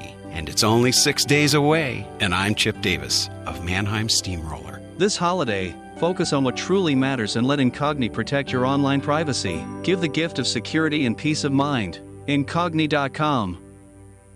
If you suffer from pogonophobia, you would not want to attend a party with the following people: Kenny Rogers, Santa Claus, Willie Nelson, the cast of Duck Dynasty, and 2/3 of ZZ Top. Here's Mike Winters. And good morning. It is 19 minutes after 8 o'clock, and joining us in studio this morning, Chavis County Manager Bill Williams back with us. Good morning. How are you doing today? Good morning. I'm really happy. It's going to be so warm. Christmas here. Right. You're telling me you're going to Maryland where it's going to be really cold. Yeah, y'all could maybe wear shorts on Christmas Day. Me, not so much. No. But yeah. So, are you ready for the Christmas holiday here? Or? Well, I think so. Yeah. We'll see if I succeeded in getting appropriate gifts for my wife. Right. So. Is that kind of your big? Like Yeah. if Like, I I take care of that, she takes care of the everything wife else. got Yes. all the kids and grandkids and everybody covered. You got. She knows it's all I can do just to take care of one or two gifts without worrying about everything else. Although we did go out, I think it was Tuesday evening after work, we went out to Marshall's to get some last minute stuff. It's, oh my gosh, why did we do this? But she was very efficient. We got through it. Good. Yeah, 'tis the season, and this weekend, exercise patience, because they're all in the same boat you are, just trying to scramble to find those gifts that you've been scratching your head to figure out and get for the last month now. So, but be busy weekend here. Yep. So. Good deal. Well, county is, I don't know, is this a busy time of year for county commissioner? Or is this kind of that's a lot of housekeeping this time of year. It's not real busy. I mean, January we have a lot of housekeeping stuff. You know, we have to do the Open Meetings Act resolutions and all that kind of stuff. The thing, we have our employee longevity pins twice a year. So we do them in December and July. So this is kind of a fun time of year, and so, honoring and celebrating. You know, we had 10% of our staff who's been there 5 years or longer, all the way up to 26 years, I think. Wow. Janet Garcia, I think, had 26. I'm pretty sure that's right. But anyway, I mean, we keep our staff, obviously, and like I pointed out to the commissioners, it's because of their leadership, you know, from the top that people feel so at home at the county. But we honored, I think it was right at 10% of our staff for 5 years or more. We'll do the same thing in July, and we'll do the same thing then again next December. So December's not real busy. We do a mid-year budget adjustment. We have meetings with the Finance Committee in December to see how we are as far as what the budget was established and make augmentations to that as necessary. And so that's always a big part of the December meeting. And of course, this year was an election year. So along with the employee longevity stuff, we had 2 commissioners and a treasurer who are swear them stepping in. off. And Well, we'll be doing swearing this, in here in. Well, we're going to do it December 31st Okay. at 10 a.m. at the County Commission Chambers. So if anyone wants to come support their local elected official. It's usually a quiet week there, that Tuesday before New Year's and all that. Yeah, and Judge Carson graciously agreed to do the swearing in for us this year. He was available and more than willing. He's just so easy to work with. We really appreciate him.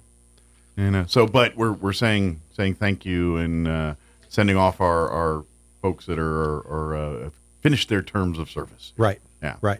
Good deal. And of course, we had proclamations. We had a proclamation for Commissioner Bilberry. We had a proclamation for Commissioner Ezell, and we had a proclamation for Charlotte Gourlay, Andrade Gourlay, who's our retiring treasurer. She also got a retirement plaque. So it was really a pleasant day. I mean, just a real family feel. Yeah. You know, it's like everybody's celebrating everybody else's good fortune, and it's a fun time. And here's the thing too, is because you look and you say, well, that's a lot of leadership that's leaving the building here, and you're not wrong, right. But all those folks, they love and you're committed, and anytime I'm sure a county commissioner or anyone in that treasury in the treasurer's office has a question, it's a phone call away. You know what I mean? They're right. It's just and, like and of that, course, you know? we're in good shape. I mean, Yeah. Chanel Yeah. Ray is our newly elected treasurer. She's been working there a while, and she's going to take the reins. And the folks that are just replacing them. move right ahead. Commissioner Wade, Commissioner Korn, they're all going to be, great additions to our team. And we're just really thankful that we have such a good team, and our staff is so great. Well, and that's where you look at, especially when you look at, there's like certain elected positions that really are not about politics and about the skill set of what you are able to do, like clerk and treasurer. Yeah. Those kind of jobs. And the great thing about it is they really do kind of build from within. Like the people that like your treasurer and your clerk, they were in the office for many years learning the job before actually becoming the treasurer or the clerk. And I think Charlotte, our treasurer, had 23 years with the county in various roles. So I mean, she's not just a one trick thing over here. This is all I know. I mean, she was very. But in a aware world of finance, to know how all the departments do finance is very useful and interact. And there's a lot of a lot of value in our employees that come on and move from one department to another and just learn more and more skills. Even if there's not a full overlap, just having that understanding of how everybody else is doing, how the sausage is made, I think is the way you like to say it. Yeah, exactly. And then kind of going back to what we were talking about a little bit earlier, again, people enjoy working there because benefits are good, the environment's good. I mean, all the recipes there where people are happy there. And so when the county does these twice a year, honoring of longevity stuff, it's always, I mean, it's 5+, and then there's a bunch of those, and then you get into 10, and every year there's always a 25+ in there. Every single time. Every time. Yeah. Exactly. And I think that there were 6 or 7 20-year pins given out yesterday. It was really an amazing thing. But you gave me a perfect segue. You said, the county has good wages, and we always encourage people to keep an eye on what's going on at the county and might find a home there for yourself. Absolutely. So that was one of the things that we did yesterday. We do that mid-year. We evaluate where there may be shortfalls or shortcomings. We've had some trouble at the road department, for instance, filling the Road 1 positions because those positions, they need to be able to drive a truck. They have to have a CDL license. Gotcha. And we have a little bit of flexibility there. We could maybe hire them, but they have to have their license within a few months, But we work with people on that. They've got the experience. And I imagine that's a competitive position. Well, a lot of people need CDLs. And right. So and when you get a CDL, there are lots of milk truck drivers. There are lots of oil field truck drivers needed. Those are, and those when it's booming, they go there, but when it's bust, then it's right. Yeah. And, the stability of the county is one of our main points, but we do want to be competitive with our wages too. Oil field's not for everybody. Some people don't like to work 12-hour shifts, come home, sleep a few hours, and get up early and go again. County pace is a little bit slower than the oil field pace. and it's steady and it's kind of like the hare and the tortoise story. Slow and steady wins the race. If you kind of look at what you get over a career working for an entity such as Chaves County versus the hit and miss and in some of these other things. I'm not saying they all are that way, but certainly there's a lot of that. And the way the road department, everything works, it's all routine. It's all like, I mean, yes, they triage emergencies and things, but there's a regular maintenance schedule. Like I'm sure we're going to start this part of the county and work around, and then we get back here and start all over again. Certain time of the year, chip seal is the main thing. Other times of the year, winter, when it's colder and you can't do chip seal, road maintenance and repairs are more the norm. Sure. And of course, solid waste and all that. But our Road 1 positions, we felt we were having trouble getting people to apply, or if they applied when we offered it to them, well, I can't work for that. So we reevaluated that, and we decided, okay, we need to bump what they get paid. Well, you can't just bump one section on a chart without affecting everybody else, because then it compresses it where there's really no incentive now to become a Road 2, because that's only a few cents more. It upsets the balance of the cart there. Right. If you got too many top ends and and at some point you're like, well, there's no incentive for me to promote because the money's not that much better, and I'm quite frankly I'm a sweet responsibility versus pay ratio right here. So that was one of the charts that we reevaluated over the last couple of months, and we took it to the finance committee and made sure that budget-wise we could do this, and so we adjusted the chart. There were some other individual jobs throughout the county that had to be moved up and down. For one thing, there's a new law going into effect in January, so if they're a salaried person, they make less, I think, than $52,864. I could be off a little bit on that dollar amount. You have to pay them overtime. Doesn't matter if they're a salaried employee, they have to get overtime now. So there are many people on our charts that were just, in a spot. And a lot of our people, they're hourly employees, they get overtime. But there are also some other positions that are salaried positions, as they should be, because they only work Monday through Friday, 8 to 5. And sure. It's a very steady thing. There's no likelihood of overtime. Right. But they made it to where you have to pay overtime on these positions if you don't go to a certain amount.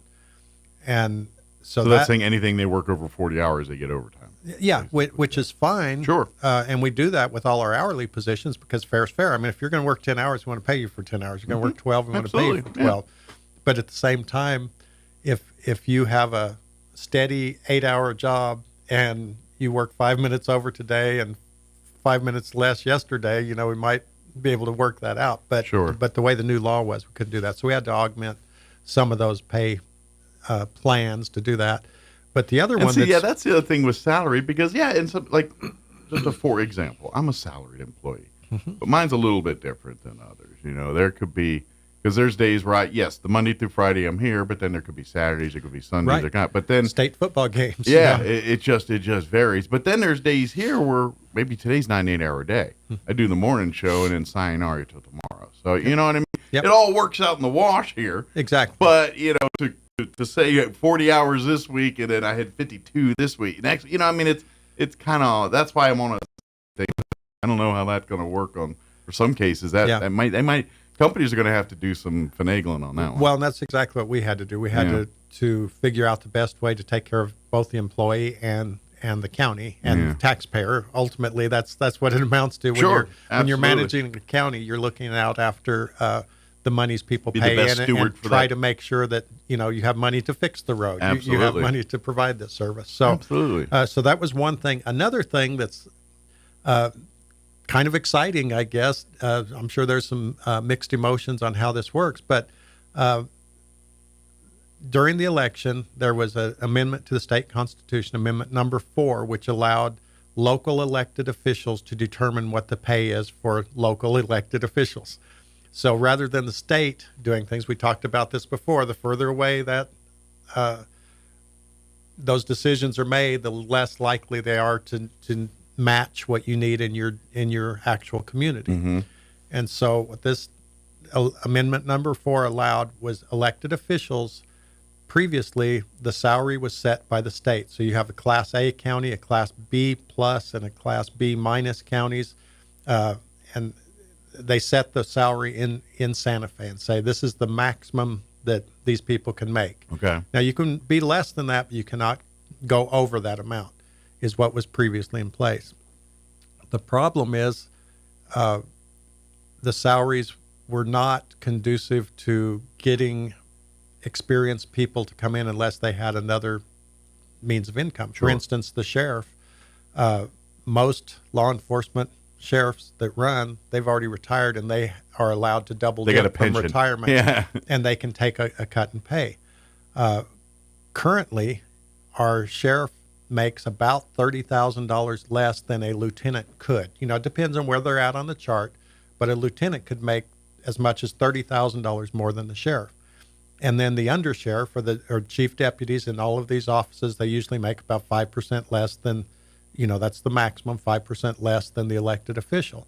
So if you're running for sheriff, you might be retired and can do that, but how are you going to draw a lieutenant up or even a sergeant up to be your undersheriff? He has to be retired too, or she has to be retired too, yeah. Because they can't afford to give up the money. So what this has done is allowed us, and in the other offices, say the clerk, the treasurer, the assessor, in those offices, you have your staff, and there's a different people make different amounts depending on the complexity of their duties. You have people that are not the elected official that are making more than the elected officials because those salaries were actually pretty low. And so it allowed each local county to determine what those salaries should be for their people. And, in some counties, it's been all over the place. The county's been sharing back and forth what's going on. Some counties have gone to very extreme. Other counties have done virtually nothing. But it does open up the pool of people to apply. For instance, and it only applies to the people that are coming into office. Someone who's already there, you cannot give them a raise after they've been elected. They can't give themselves a raise. So anyway, the raises are basically for the new people coming in. For an instance here, Sheriff Mike Harrington will not see it because no, he won't. But he'll have to physically not be sheriff anymore. But in 2 years, we will adjust that salary and try to get it. But say like for right now, for the next cycle, Charles East is running for sheriff. Now he would fall into that. Yeah, because whoever he's becoming the new sheriff. He's getting an upgrade. But he's also the undersheriff now, and he cannot get a raise. Yeah, as undersheriff, he won't get the raise. Yeah. But as an elected sheriff, he would. So it makes sense. So that's it. It only happens in the future when someone new comes in, and that prevents people from giving themselves a raise in a way. So, and I think what their plan is that if Charles gets elected, he's going to have Mike as undersheriff, so that in theory he's going to start a new position too there. Yeah, so and that would fall under his umbrella as well. Yeah, and we'll see how all that shakes out. But sure. but they got to get elected. I'm just saying. It's a good thing that local government can determine in our community. We feel like law enforcement. We're fortunate in Chaves County. We support our law enforcement. We do not defund. In fact, we fund our law enforcement, which is one of the reasons why lieutenants make so much more than the sheriff, because over the years we've continually tried to do things to recruit good law enforcement, retain good law enforcement, and make sure that they've got the monies that they need to do it. So now we need to make sure that attracts the best of the best. And I'm going to take a stab, and I don't know the whole, how the inner workings of the sheriff, the department is, but the sheriff and undersheriff, they're stomping out fires. As far as running the day-to-day shifts, running everything, it's usually the lieutenants that are calling the shots, assign everybody. If you want to know what's going on in the sheriff's department, the lieutenant's usually the one who knows all this information. Yeah. You know what I mean?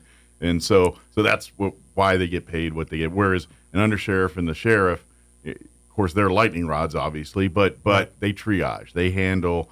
If there's something getting let out of hand, then they come on to do their thing. And the undersheriff, he's like the chief administrator. So I mean, his duty is to assure that all the paperwork gets done and all that kind of stuff. And he does depend on and then make sure the sheriff is going where the sheriff. And the lieutenants depend on the sergeants, and the sheriff, like you say, is kind of the lightning rod in a lot of ways. But at the end of the day, Charles, all right, sheriff, you're going to be here now. Now you're going to be here. Yeah, he makes the decisions, obviously, but his role is certainly different than the undersheriff, which is certainly different than the day-to-day boots on the ground, like you say, those lieutenants and sergeants. But as far as like dealing with what the sheriff's department deals with is their job and their business. Lieutenant's the one who's kind of handling a lot of the work you think of that's police work kind of stuff. Better get back to our agenda. We get sidebarred real easy. Or I do anyway. I do very easily. So we amended the Chaves County Building Code Ordinance number 60. And the reason we did that is because we are now a full-service inspection team at Chaves County. Originally, we only had building inspections. So if you needed an electrical inspection or a plumbing inspection, you had to contact the state. And that's a good program, but it does take longer. They have so many areas to cover. It's not very streamlined or efficient. It might take days depending on where the inspector is physically located before it can get to your area. Having it local certainly works. You make a call, we can be there more than likely this afternoon, but at the latest in the morning. It works pretty good. If you it's within a reasonable window of time. You drive down to the county building and you can get your permit, whereas the state, you have to send all this in, and then it might be 3-4 weeks before you get a permit. So, and I'm not saying that they don't do a good job, because they do a wonderful job, but it's just a different method of getting it done. It's a lot. And so it's always better to have a local jurisdiction like the city of Roswell. They have a full contingent of inspectors, and they can inspect anything and everything. In the county, previously, we only had building inspectors. Then we added the electrical inspector, which made it a little bit better. But still, if you were building a house, you still had to go through the state to get your mechanical and plumbing inspections. And so finally, over a period of years, we've been building that up, and we now have plumbing and mechanical inspector who used to work for the state. He's very, very knowledgeable. We have an electrical inspector that's retired from Excel, very, very knowledgeable. We have our new building inspector who's breaking out into this, a experienced builder. So we have a full contingent of inspectors. So if you're doing anything, be sure and get your permit from the county, and we'll have somebody out. One of the other things we did is we augmented our fee schedule. And one of the things that has been bothering me for a while, this is an agricultural community, and we certainly need to inspect agricultural buildings. But then again, we don't need to inspect them or charge a fee the same as you would for someone building a house, because that's multiple inspections. You have to check the foundation before the concrete. You got to check it after. You got to check the framing. You got to make sure all the anchor bolts are a lot of different safety criteria in a barn versus a house. Yeah. And a hay barn, for instance, if you just do it by square footage like you do a house, it can cost $2,500 for a hay barn. And farmers build 2-3 hay barns sometimes, and that's kind of cost prohibitive. Absolutely. When in fact, all that the county wants to do is assure that when the wind gets up, the barn doesn't end up hitting a car as it's driving halfway by. to Texas. And so, we hope that people will call for inspections like they need to. It makes things smooth and streamlined rather than going back later and saying, "Hey, we noticed that you built a barn," and so now there's just a nominal inspection fee. I think it's $110, something in that neighborhood. That way we can assure that, those footings are going to hold this barn down when the wind blows 70 miles an hour in the spring. Yeah. That's all we need to look at. We don't need to make multiple trips. The tin's on, screwed down well, it's good. And that benefits our agriculturalists to get the professionals to come out and take a look and make sure they're getting what they're paying for, what they're building is adequate if they're doing it themselves. But at the same time, it doesn't cut into their business, because that's certainly not what our goal is. Our goal is to keep the public safe, and certainly the more elaborate a structure is, electrical, plumbing, all that kind of thing, then there's a lot more requirements. There's a lot more need for the requirements. There's a lot more visits to the site, and of course you have to compensate us for that. So, time is money. So we got that. We had a simple agreement between us, the Boys and Girls Club at Chaves County.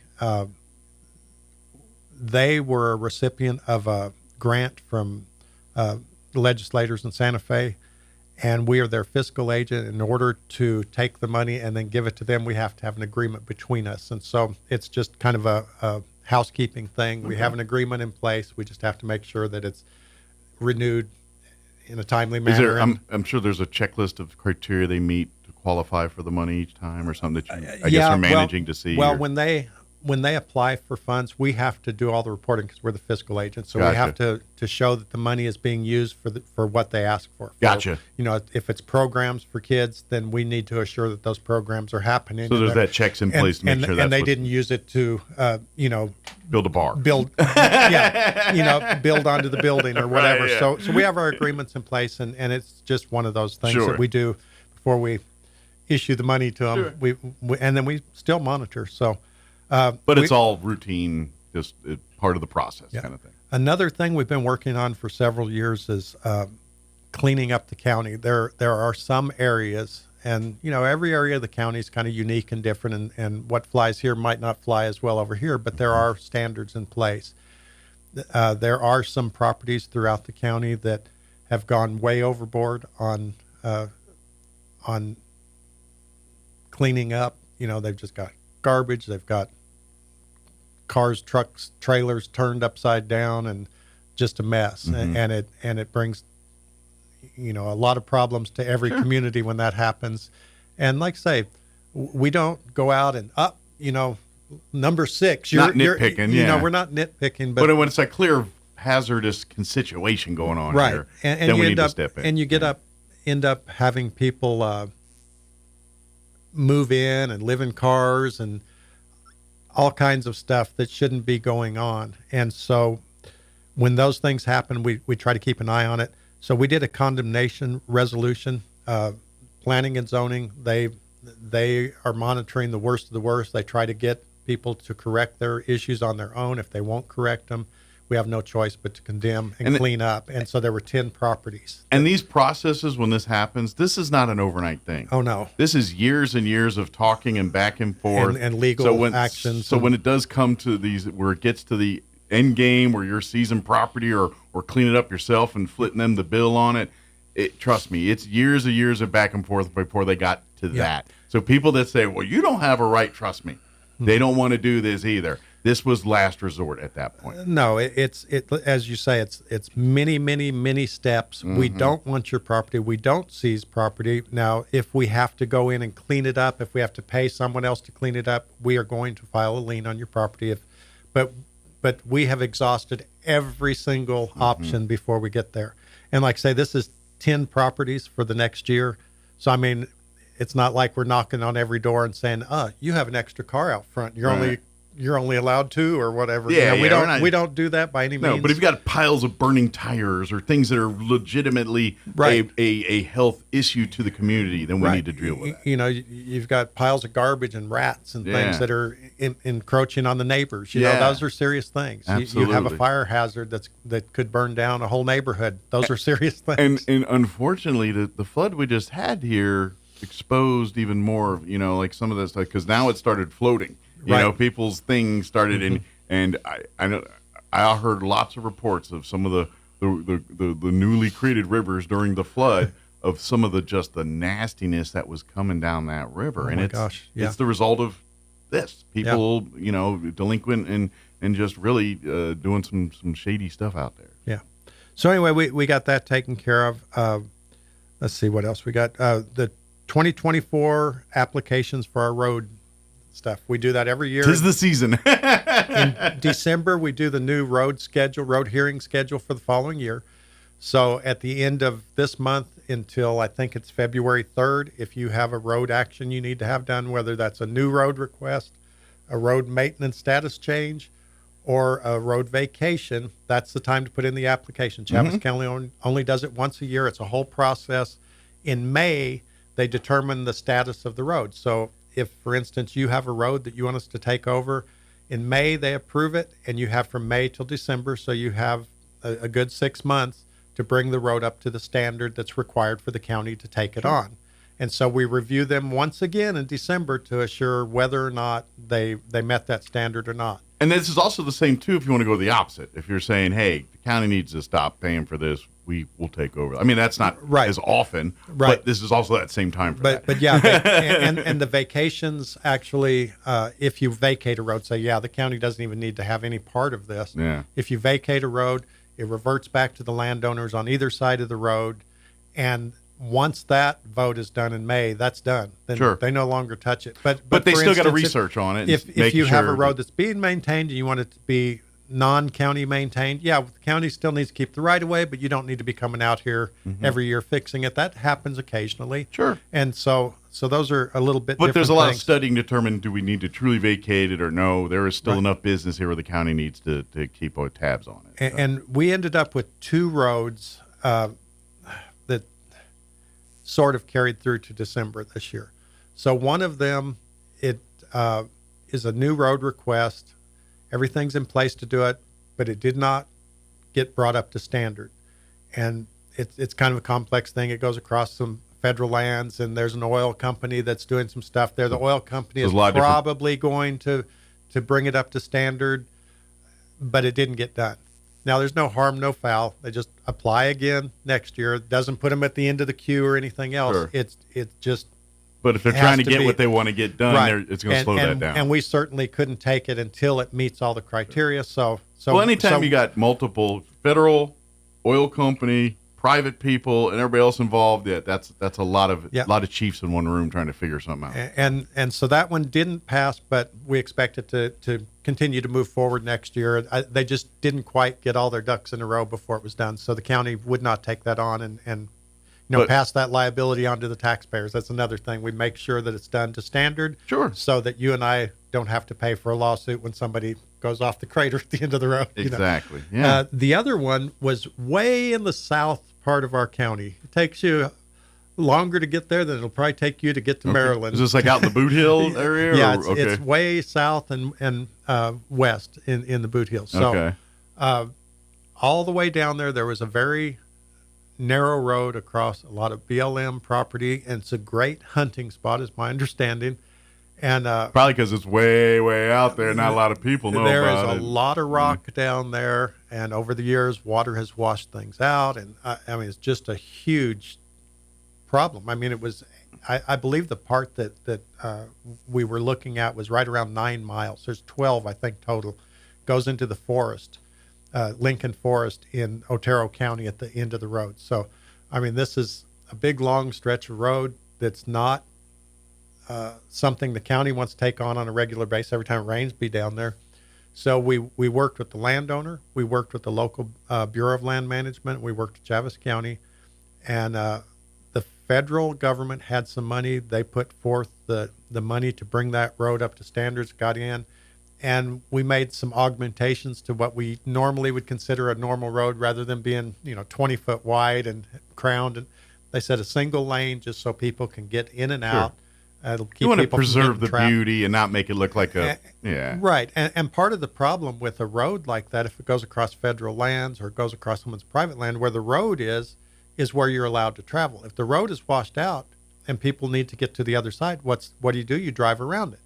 Well, that's someone's private property, and now you're affecting that. And so that's why we all have to work together on these things to assure that it doesn't affect the private property or the federal property. Infringe upon the rights of others. But the county can't just go in and fix roads. I mean, we have an anti-donation clause in our state constitution. It doesn't allow us to do things unless certain parameters we're within certain parameters. So anyway, that was a win.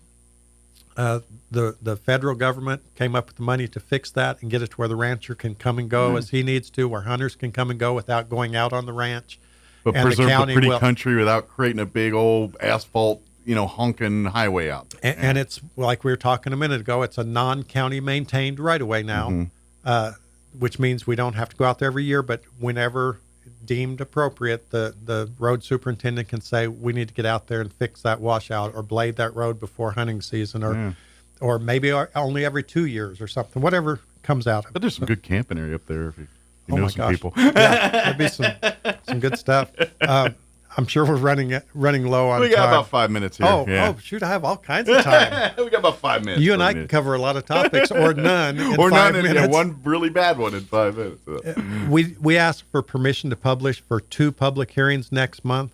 One of those is every odd year we have to ask, or we have to have a public hearing regarding a potential low-income tax rebate ordinance.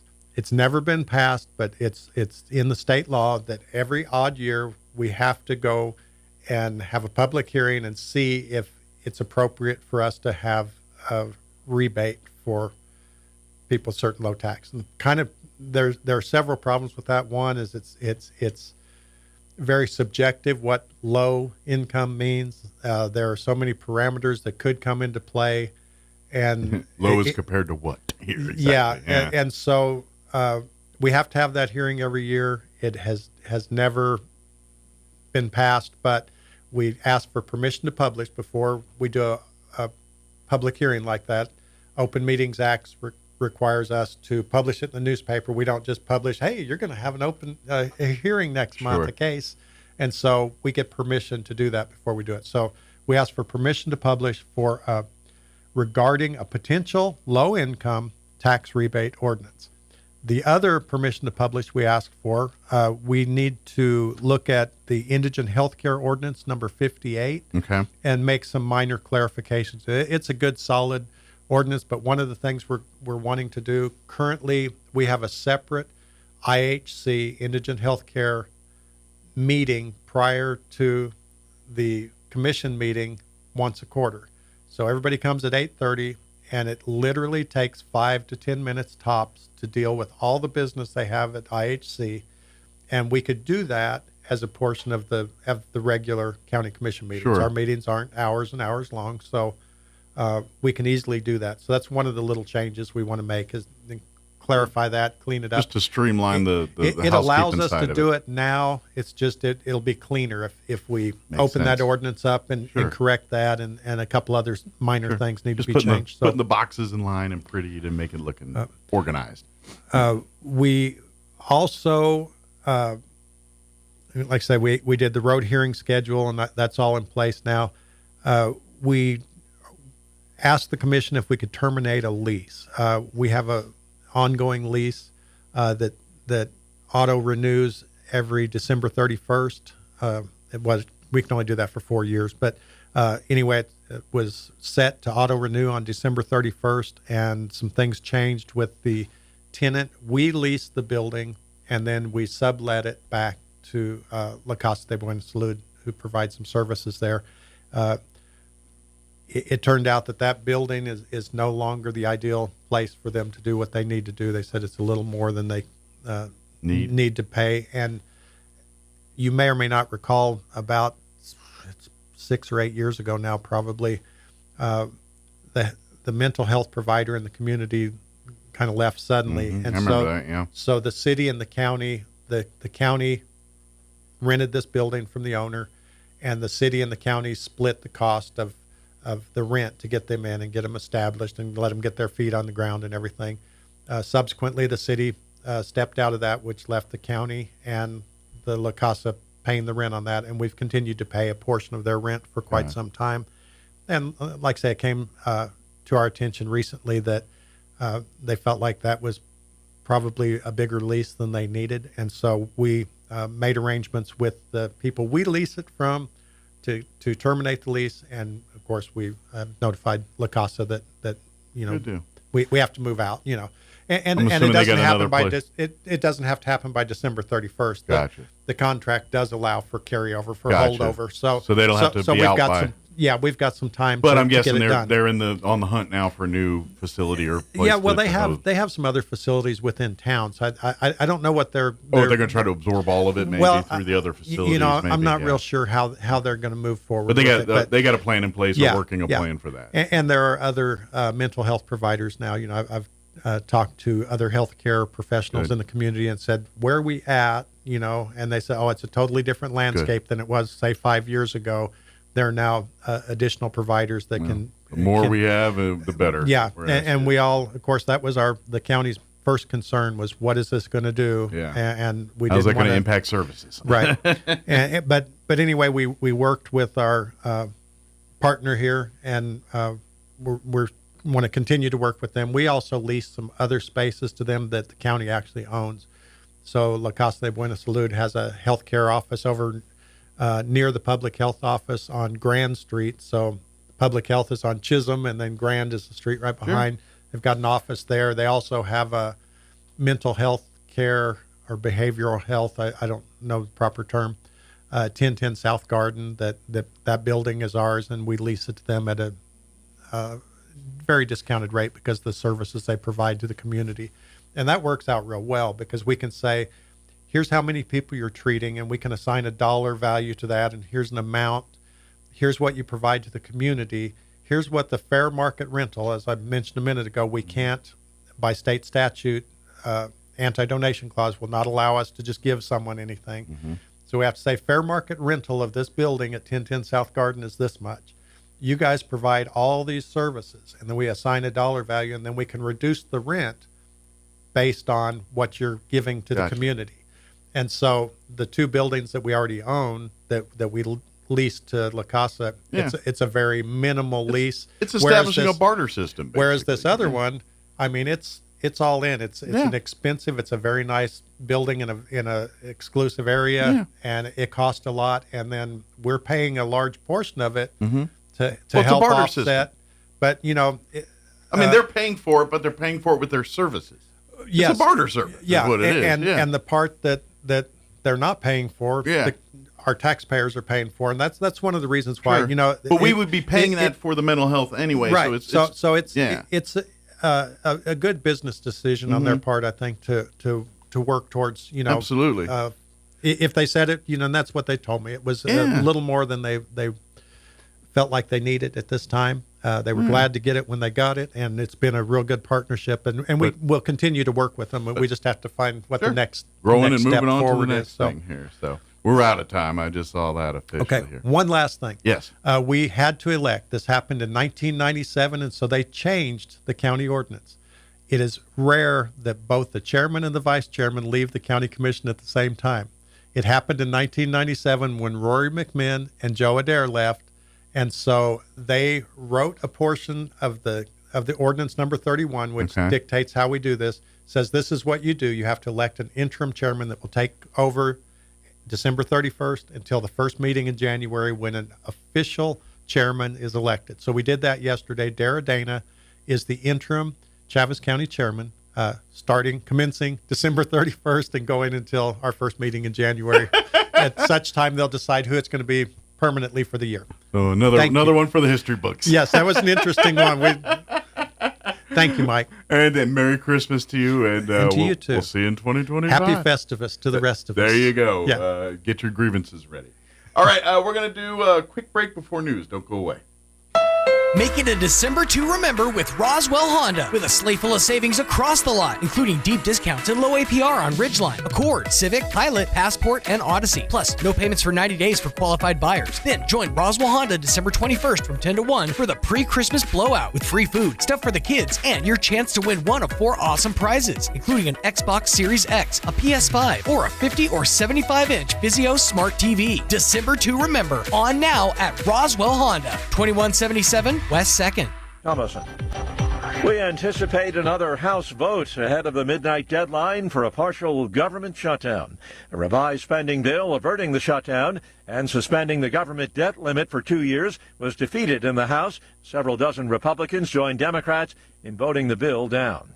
Parts of the Midwest still digging out from a half foot of fresh snow, bitter cold and ice, snarling travel at what is a very busy time of the year. Get ready for some of the most crowded times on the roads and at airports. AAA spokesperson Aitza Diaz says the number of people traveling for the holidays is expected to top the previous holiday season high that was set in 2019. What we are expecting is an overall total record of 119 million travelers, and specifically the airline passengers, air travel. That's also a new record of 7.85 million. Diaz says people are experiencing a sort of post-pandemic psychological shift, valuing visiting family and friends a lot more than they did before. Donna Warder, Washington. A gauge of inflation, it's closely watched by the Federal Reserve, barely budged last month. Prices rose just 0.1% from October to November.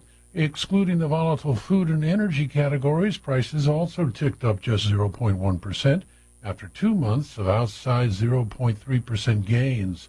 The milder inflation figures arrived 2 days after Federal Reserve officials rocked financial markets by revealing that they now expect to cut their key interest rate just 2 times in 2025, down from 4 in their previous estimate. And that's correspondent Jeremy House reporting. A rally underway this morning on Wall Street with stocks now in positive territory. The Dow is up 373 points. The Nasdaq ahead 134, and the S&P is up 44 points. More on these stories, townhall.com. Everybody wants cheap airfare, but where do you find it? You call low-cost airlines. Their prices are direct from the airlines, and they're so low you can't find these fares published anywhere. They specialize in cheap flights, discount hotel rooms, cheap car rental rates, and great package deals anywhere around the world. Wherever you want to go, they can help you get there cheaply and with a best price guarantee. If you want the lowest prices on your airline tickets or other travel services, call now. That's right, call. That's the only way to get these rates. Experts are standing by 24/7 to get you the cheapest airfare and hotel rates available. So don't wait. Call right now for the lowest travel prices anywhere and for great last-minute travel deals too.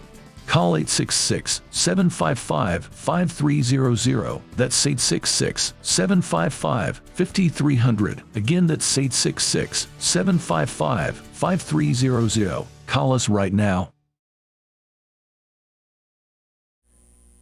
There is renewed interest in tracing a missing Malaysia Airlines plane. Malaysia's government has agreed in principle to accept a second no-find, no-fee deal. from an American company to renew the hunt for Flight MH370, which is believed to have crashed into the southern Indian Ocean more than 10 years ago.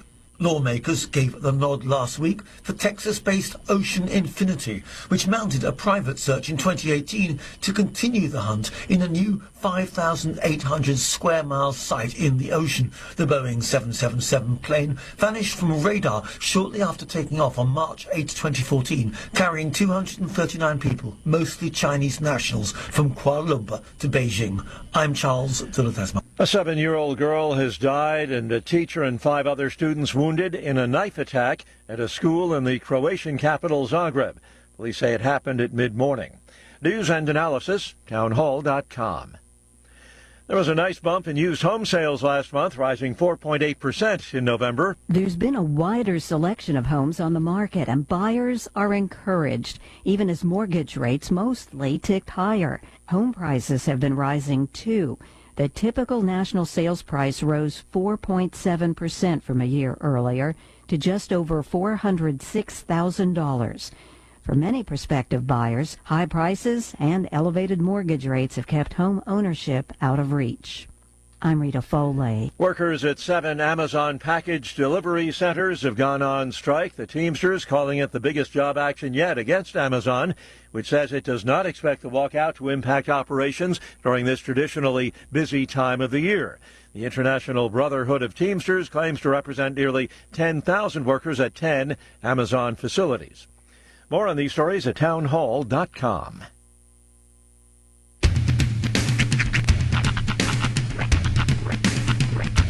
What in the wide, wide world of sports is going on here? I promise you, whatever scum did this, not one man in this force will rest for 1 minute until he's behind bars. Now let's grab a bite to eat. Yeah, come on. I feel the hot wind on my shoulder and the touch of a world that is older. I hit the switch and check the number. I leave it on and then I slumber. I hear the rhythm ringing through it. Flamenco guitar and cumbia music. I hear the talking of the DJ.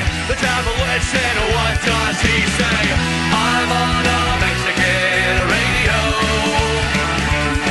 I'm on a Mexican radio. Broadcasting live from high atop the J.P. White Building in downtown Roswell, New Mexico. It's Mornings with Mike Winters on 106.5 Roswell's Talk FM. Is that what I sound like when I talk? Now, here's your host, Mike Winters. And good morning. It is 6 minutes after 9 o'clock. Welcome to hour number 3 of Mornings with Mike Winters, right here on 106.5 Roswell Talk FM. Happy pre-Christmas Friday. It's almost Christmas, and it's the final Friday before Yes, we are just 5 golden rings away. Yeah, mere hours now at this point. Imagine almost every child of elementary age in the city of Roswell right now is in pajamas and probably going to be watching the Polar Express at some time today and doing all that. Yep. My son went to school. It's so funny because of the names of the characters that are like popular now. Because I out loud can say my son went to his kindergarten class dressed as a creeper. And to you and me, that sounds messed up, It's right? like he's we wearing call like the sheriff's department. like What's he's wearing going like on a here? trench coat and nothing else. Right. But a creeper is the creature in Minecraft. That's what they call it. It's a creeper. It's like the bad guy in Minecraft. Okay. But it's an all green like pajama thing with creepers all over it, and then a hood. But it looks like it's got the face of a creeper, and he likes to pull the hood down and run around. Okay. Acting like a creeper. Now, is this Minecraft of which we speak the same Windows game that came free with Windows that no one seemed to know how to work? No.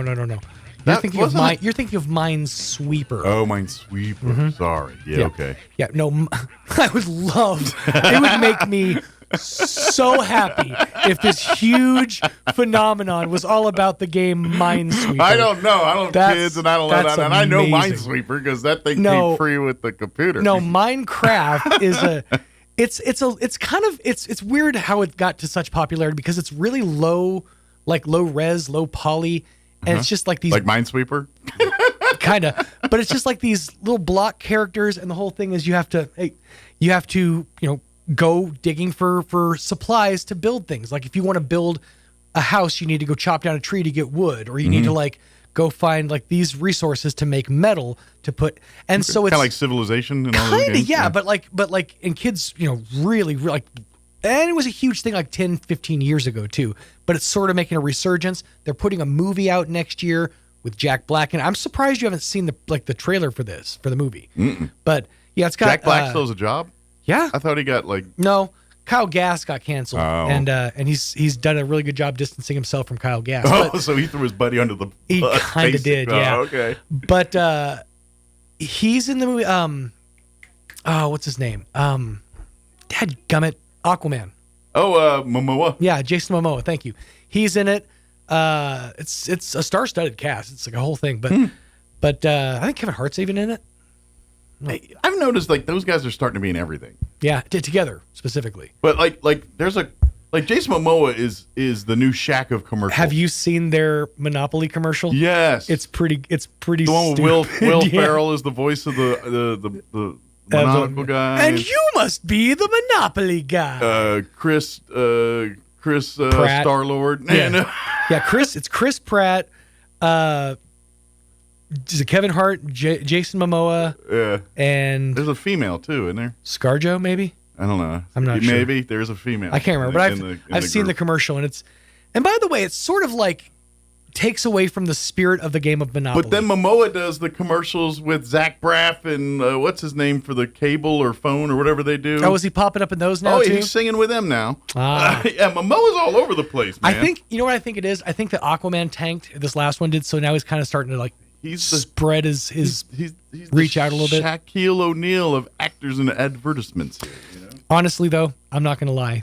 He is the star of the greatest ad of all time, in my opinion. All right. And it was a Super Bowl ad from a few years ago where Jason Momoa sits on the couch and starts taking off his bodysuit. And he's just a scrawny dude underneath. I kind of remember that. It was the greatest commercial because he just takes off his gigantic arms and he's just like this pencil-armed dude. I don't even remember what the ad was for, but I do remember. I honestly don't either. That I do remember. But the end was like it was like his wife like holding him back like by the head, and he's trying to do this.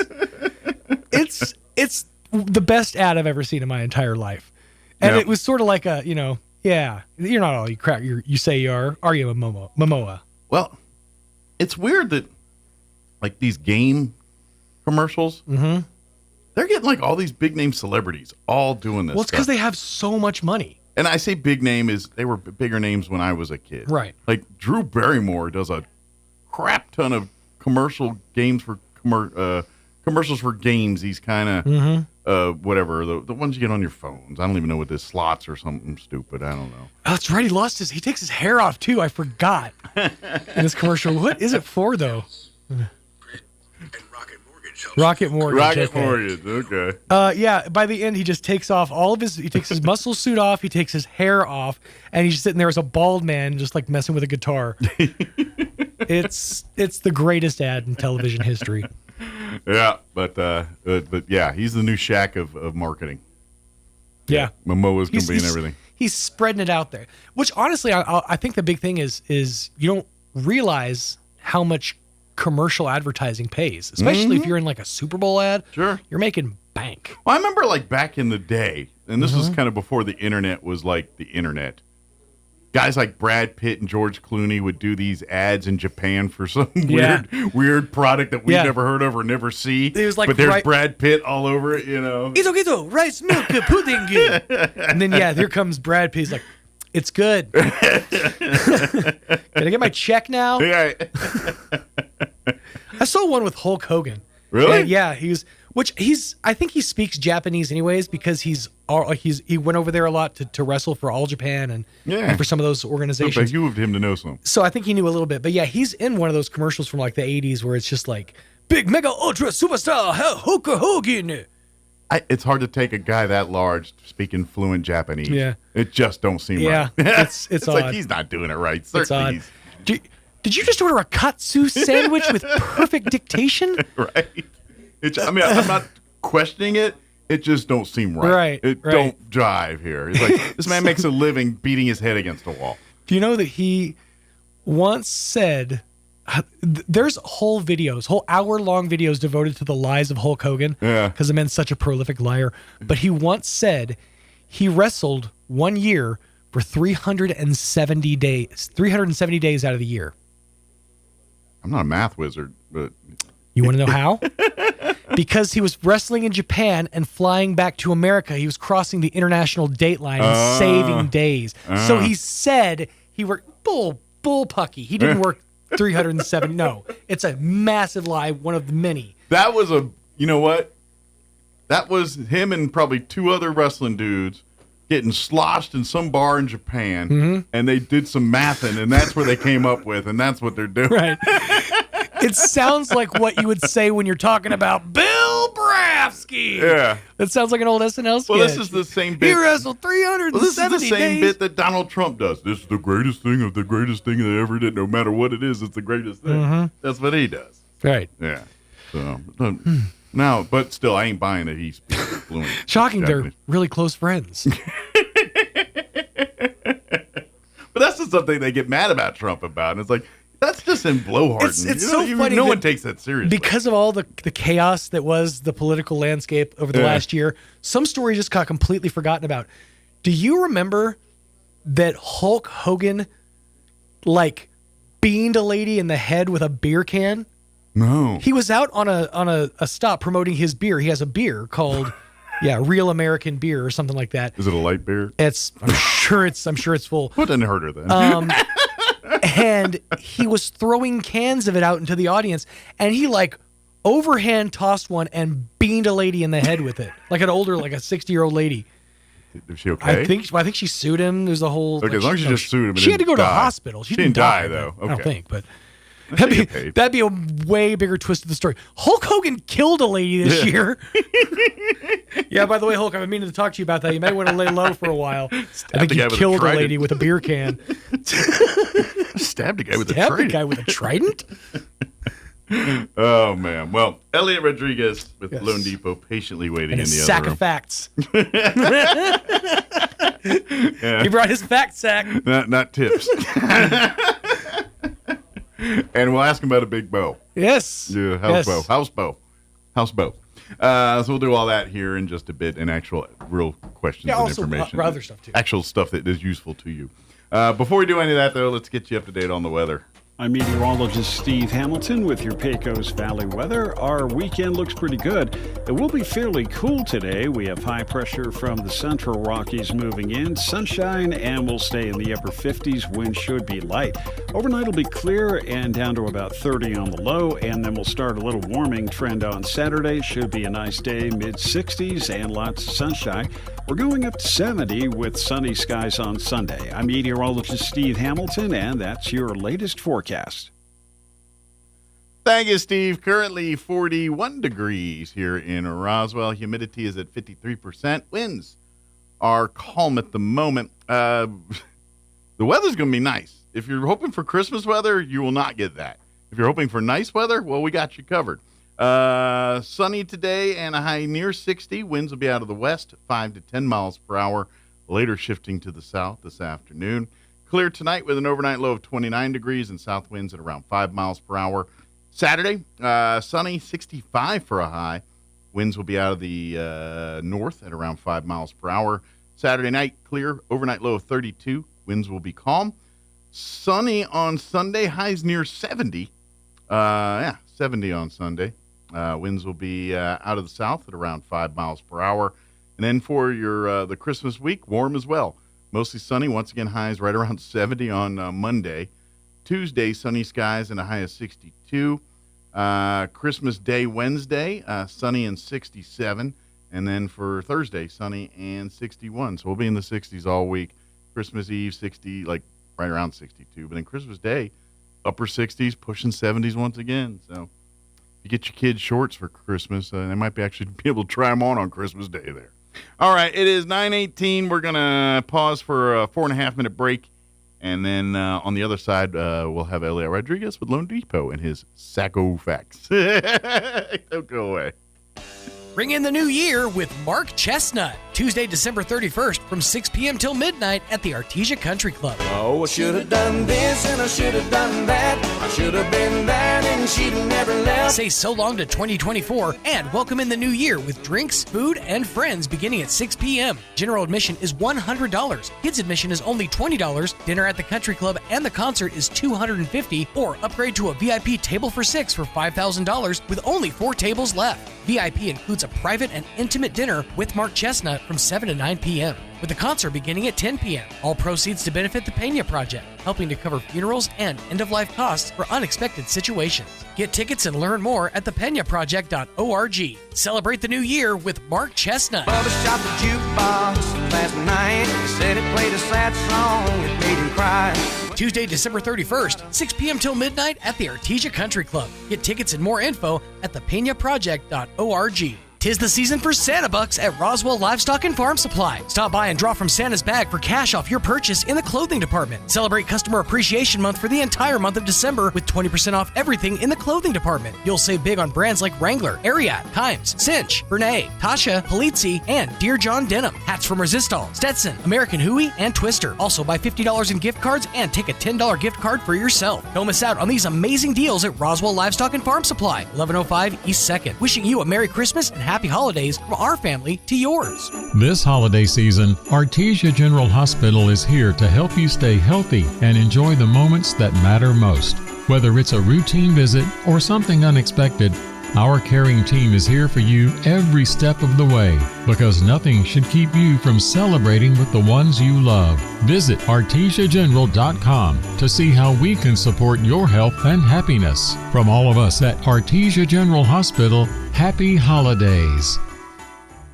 The Grinch stole Christmas and brought it to Roswell Nissan. Now through December 21st, head for Roswell Nissan and sign up to win free gas for a year. Get 1 entry just for stopping by, 3 entries with a qualified test driver service, and 5 entries with a vehicle purchase. Drawing December 21st at 1:30 p.m. Must be present to win. Get 0 down, no payments for 90 days, and rates as low as 0%. And get a 2018 Murano for just $292 a month, or a 2019 Sentra just $214 a month. Get Grinchy at Roswell Nissan, 2111 West 2nd.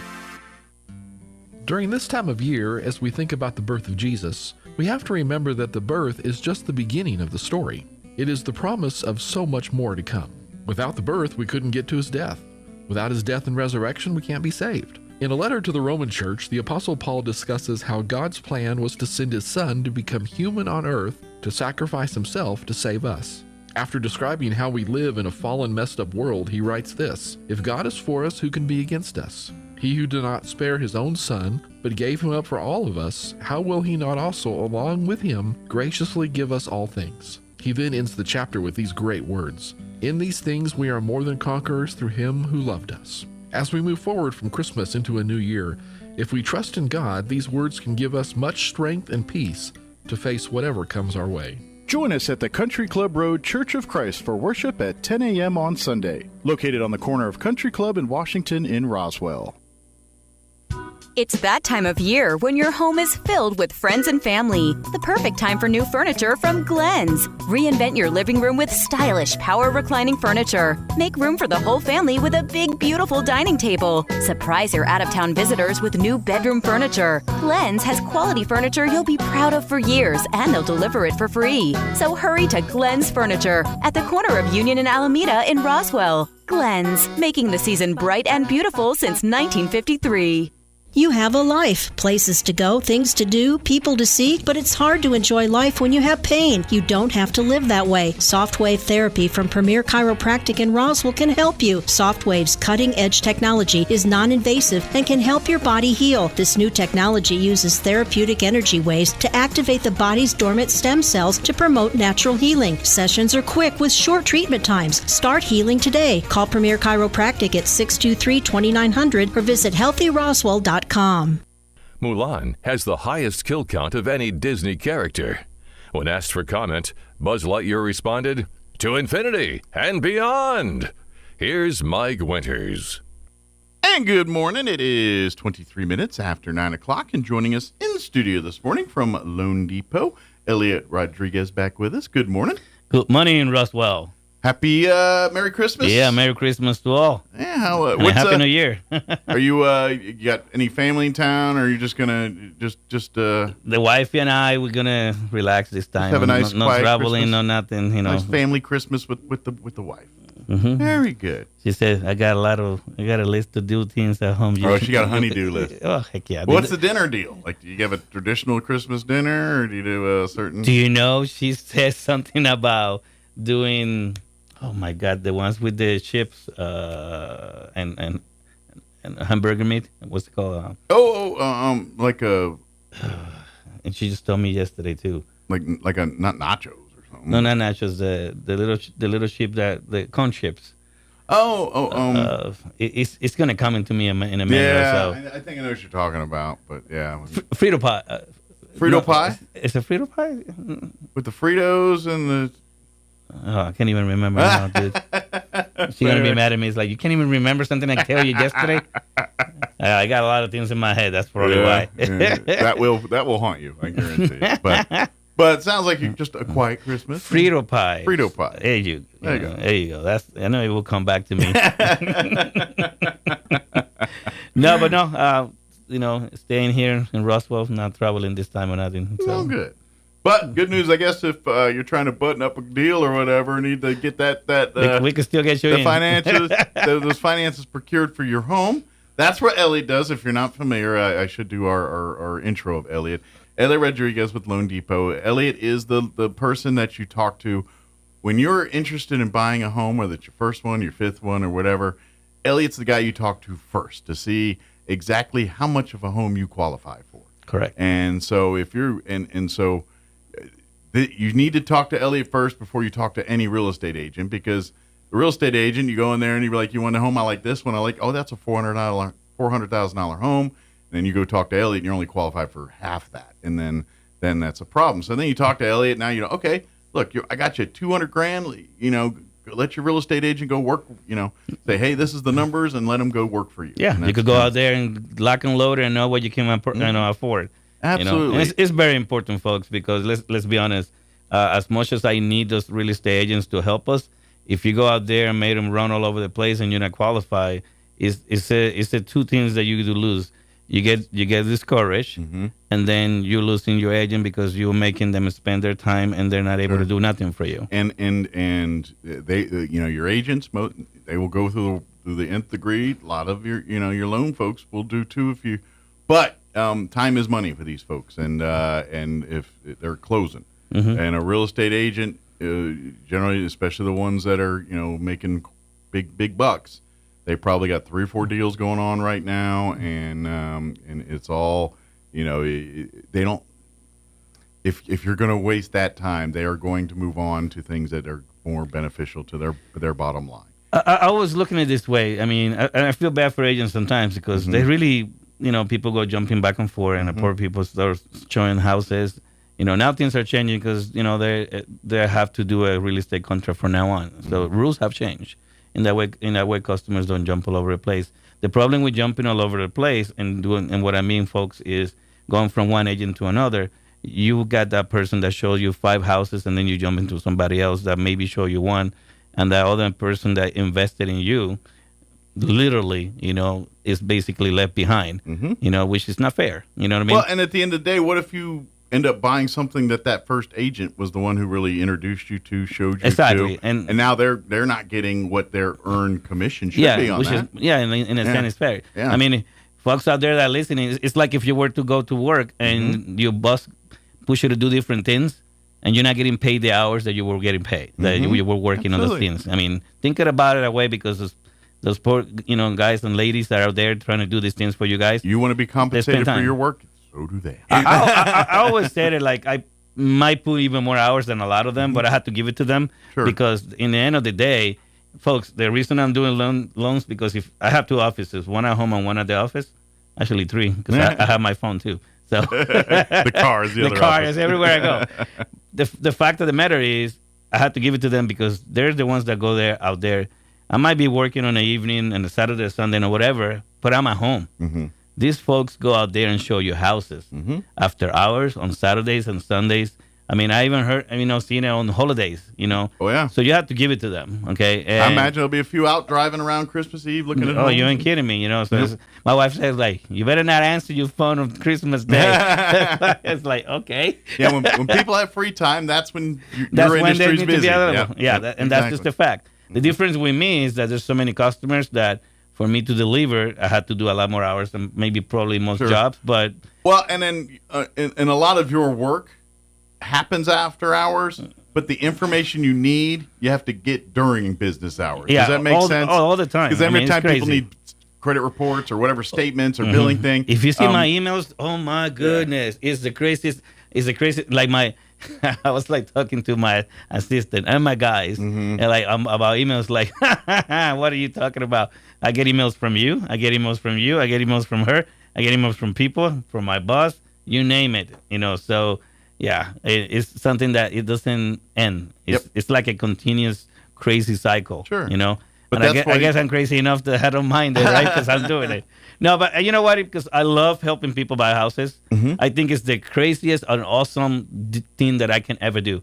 For the longest time when I was younger and everything, I didn't know what I was going to do. I mean, I was going to school to become a psychologist, okay? And I was going to be a doctor and this and that. So I was going to mess up with people's head, guys.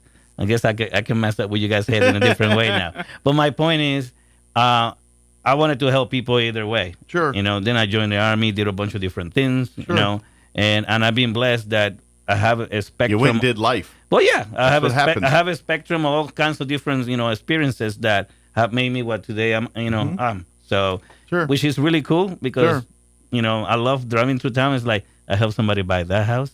I help somebody buy that house. Well, it's the coolest thing. Plus, you've had the foot in the world of everybody, and probably a lot of your customers. Like your time in the military. I don't care what anybody says. You're a E1, 2, or 3 in the United States Armed Forces. I don't care what branch it is. You broke. Broke or in trouble because you've spent way too much money that you were supposed to. You ain't lying, because let me tell you something. When I was an emancipated minor. If folks out there don't know what that means, it means I went on my own before I was 18 years old. Yeah. Okay. And in other words, I was going to school and I was working. Yeah. All right. So, and the government wasn't giving me money or nothing like that. So there was nothing given to me, which it was probably some many ways the best thing that could ever happen to me as a young individual, because it pushed me to excel myself and do more for myself. Sure.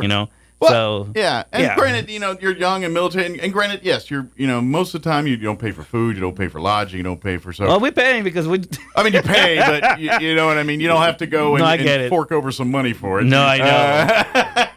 You paying? We're paying, but it's a different kind of pay, folks. But and then you get your check, and I think the first time it's like $1,000 for a month, and I hope it's a little more now. That was in the 1990s. No, you know what?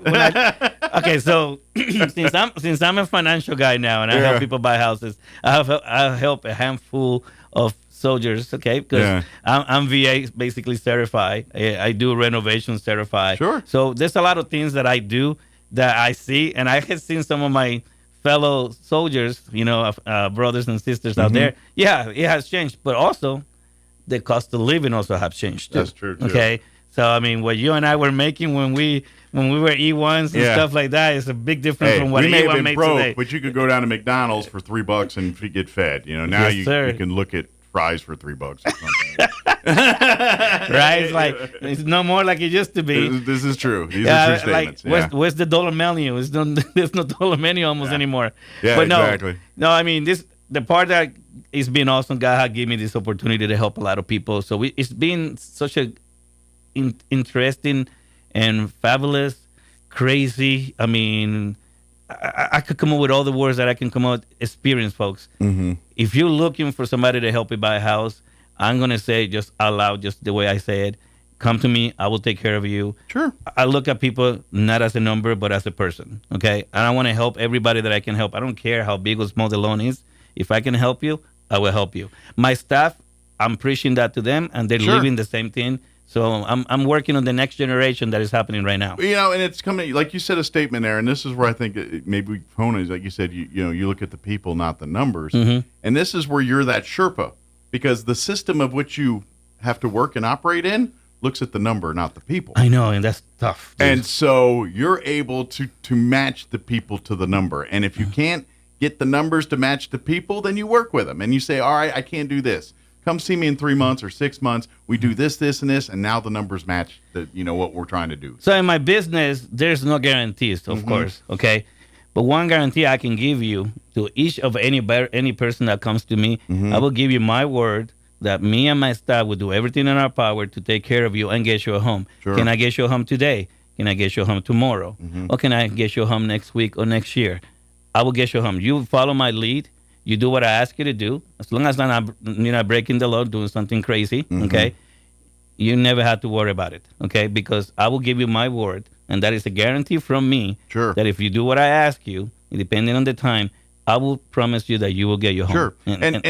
And here's the thing is what he's telling you and what he's doing, yes, the end game here is to get you in a house, but if you're following it, you're going to find that pretty much all your financial world stuff's going to start lining up. Your bills are getting paid. And it's so true. It's very true. And that's really the key. If you're setting up your budget to afford the house to get the credit, if you keep that step, you're going to find out, oh my gosh, now I can afford the house and keep growing and doing from this, and then oh, by the way, I can actually now put some money in savings and start doing these things. That it's the plan. And folks, I'm not here to judge anybody on what you did yesterday, you did 2 years ago, you did 10 years ago. I'm here to help you today. All right, I'm here to give you some guidelines and give you some leads so how to do things and make it better for yourself. Sure. The fact of the matter is everybody needs a place to live. You either renting or living with some kind of relative, a friend, whatever.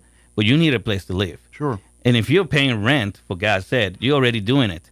Now all we have to do is find a way to get you have your own home. So that way, you are investing in yourself, not investing in somebody else. So that rent check is going back into your own, and you're building equity. Exactly. And that your first house, which is probably not your nicest house, will be a lot nicer 5 years now when you got an extra 20, 50 grand or however sitting there ready for you to push that towards that next house. One of the things that I love the most is when somebody called me, hey, how you doing, Elliot? And it's funny because you remember Cheers.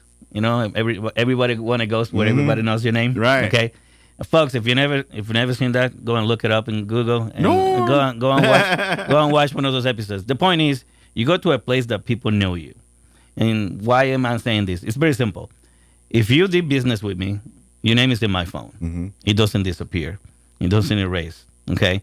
I mean, unless you did something really bad to me, I guess. No. So far, or his wife throws his phone in the toilet or something. Or somebody tripped my life. No, so far so good. I think most of my customers, I love them all, and hopefully they love me back just the same. My point is, I have your number. So when you call, unless you change your name, your telephone number, or you got remarried or something, unless you disconnect the relationship. Or something. Yeah. The fact of the matter is, it's funny when somebody calls me, and I have the number, and I say, "How you doing, Bill? How you doing, Miguel? How you doing, Victor? How you doing, David?" Oh, hi, Elliot. Well, you thought I erased your name? No, it's still on my phone. Sure. I don't bother people, okay? And a lot of people will tell me, well, you're being a little naive. The fact of the matter is my system does send stuff to people automatically anyway, but I don't like to bother people. Sure. The reason why I'm saying that is because the best, okay, thing that anybody can do, and, give me, what I'm looking for. The best thing I can hear from anybody is that they send me their brother, sister, or friend, because it's the best thing they ever can do for me. Because a referral to me is valuable. Well, you did right by them, and now they're saying, you know what, my people I respect, I want you to do the same for them. But it's even more to me when they call me again. Yeah. Not because I was bothering them, but because they're like, Elliot, I'm about to move and buy a bigger house, and such, this, and that. They're like, can you help me? Yeah, and it's that same mindset where I'm not selling you this house or getting you qualified for this house. I'm getting you, setting the table where I can help you wherever you're living. I had a hand in helping you get into that home. I just closed a deal last month, and it's very funny. They're moving to Las Cruces. They got better jobs and everything. They're married now. I mean, their family's growing, and they're selling their house here. So the agent that's selling the house here knew that I helped them before. We haven't talked for a few, and they actually, whoever was helping them in Las Cruces, obviously sent them to a different lender. That fell completely apart. They were not very happy. And the agent that is helping them sell the house here is like, why you don't call your lender from before? I mean, do you know how powerful that is? And I know, the wife and him were like, yeah, let's call Elliot. And when the agent tell him, yeah, call your lender, you know, and one-on-one got together as two, and now they got a home in Las Cruces. And they're like telling me how everything fell apart, how everything was bad. And I made it to the point that they bought another house. That's great. And I mean, and this is the part that I look at. I don't know what's happening in the market as far as my competitors, but the only thing I can say is when you deal with people and you care about what you do, it's not a task that is hard. Okay? And folks, don't think I'm not saying my job is not easy. It is easy. It's not easy at all. It's very, very difficult. What I mean is when you have done some of the things that I've done and the experiences that I have put together all these years, and folks, I'm talking about from when I was in the military, when I was in high school, when I was selling vacuum cleaners, okay, when I was in banking, all right, when I was in business banking, all these things, okay, and lending in Colorado Springs and all that stuff, it has put together this little knowledge in this head. Sure. It's that life experiences. You cannot teach that. This happens little by little. God makes people who they are, okay? God give us all the experiences, all these things that happen in life to make us who we are. Do we choose to be the best we can be? And do we raise up to the top to try to become better? That's everybody's, question and everybody's answers to themselves. Absolutely. My goal is to be the lender of choice and my team be the lender of choice to take care of everybody in the whole state of New Mexico. Well, obviously, I'm here, folks, so I'm yours. I'm from Roswell, so, hey, here's where I am. I drink the water, so. Yeah. And I go anyway. But we do value everything that we do for our customers because in the end of the day, folks, the doors are open because of you. Absolutely. The door's not open because Elliot sounds good and Elliot likes to pay the bills. It doesn't work that way. It's because of you guys, and you guys make us be who we are at the same time. And I love doing that every single day. I know we went through really hard times, especially the past few months behind with the floods and everything. And I want to bring that up to the table for a second because a lot of people out there still need help. I didn't went on saying anything about 203Ks, renovation loans because I didn't want to sound like I was some kind of person, like something bad happened, so now you wanted to take advantage of it. But the people that are out there that still need help, okay, we can do what is called a 203K renovation refi, and we can help you fix your house and bring it back to normal. Okay, folks. So don't call me, and I'll tell you all about it. We also have a 203K disaster, program as well that helps you and give you more benefits as well too. And that goes from not only owning a home. If you were living and renting a place and and nobody has been able to help you and you're still struggling, we have that program to help you go and purchase a home, okay? A lot easier, than when you were doing it as a normal loan. Excellent. Okay? So there's a lot of opportunity there. Yeah, there's a lot of things, and I haven't put it out there like I wanted to at first because I wanted to, people know that we can do the 203Ks, but I figured let's end the year because I know a lot of people still need help. And I wanted to bring it to everybody's attention. It's called 203K, all right? And it's an FHA approach. And folks, you can fix your home. You could literally turn down your house from the bottom up to and rebuild the whole entire house if you need to. Okay? So, and obviously, that is not the case for many situations, but so it'll be even easier to be able to happen. Obviously, you still have to qualify just the same, but with the disaster behind the 203K, it makes it a little easier for you to be able to qualify as well. Okay. So that's another thing. And folks, me and Mike talks about this all the time. A lot of people tell people, no, you cannot qualify for this. You cannot buy a house. You don't do this and this. I just closed this morning before I came here today a renovation loan by HUD. And some of my competitors say, no, you cannot do this. And it's so funny because I cannot say the name, but the buyer this morning, such and such said I cannot do it. They're like, well, and Ellie said, oh, we'll find a way, we'll get it done. No worries. And here we are closing, and she's buying her house. Because she was stubborn. She wanted to buy that house, and sometimes it's like that. All people need is somebody to listen to them and somebody to really, truly uncover every stone to really help them. And let's be honest. You and I know this. When somebody get it in their head, this is what they want. That's what they want. It's not my job to deviate you that that's not what you want. So my job is to give you the tools, give you the direction, and make that accomplishment happen for decision, you. Yeah. So I don't take dreams away from people. I give the dream. I'm helping to make that dream happen. So that's what I do. Absolutely. And where you do get in, it's like saying, this, and it's really, sometimes it's asking those questions. It's like, what do you want in life and what are you happy? Exactly. What are you defining success? And if you're defining this as success, what are you doing currently in your lifestyle to go that way? And it looks like there's a lot of things that we can eliminate to do that. And it's up to you. But I'm telling you, if you do this, I can get you here if that's where you want to be. But if that's not where you're at, fine, can keep doing what you're doing. I mean, that's ultimately on you. But that's kind of, you, the person, if you want to go. And this is why I keep saying things like, yes, you could literally have an hourly wage salary working at a fast food restaurant. You just have to figure it out. Working your 40 hours or wherever it is. And you know what? We can put you in a home. It can be done. Now, like I said, yes, we're going to have to get. It's just about what you do with your money. What is it? Where you can save it? What are you spending it on? What are your bills on? I get certain things in life. You got to have your phone. You got to have a place to live. But how much do you spend on entertainment? How much do you spend on just coffee and things like that? How many streaming services do you have? Exactly. And I get you got to get plugged in. But if you're dropping $50 or $80 a month on streaming services and another 20, what I mean? That adds up quickly. And I ain't going to lie, there's a lot of free stuff on there now. And I know I'm a 50-year-old man and all that, but you can get a lot of free streaming stuff. Well, if you do the right thing, fine, you could do, I mean, granted, you're not going to get the latest Yellowstone or the latest whatever is out there now. I don't know. Call me if you want to do that. And you might know a guy, but I'm not saying that. You might know a guy, or we know a guy. But I'm just saying there's options. You know what I mean? There's ways to do this. Things have changed. Yeah. Okay, in such a way that right now, today, you cannot do the cry wolf stuff like, I cannot do it.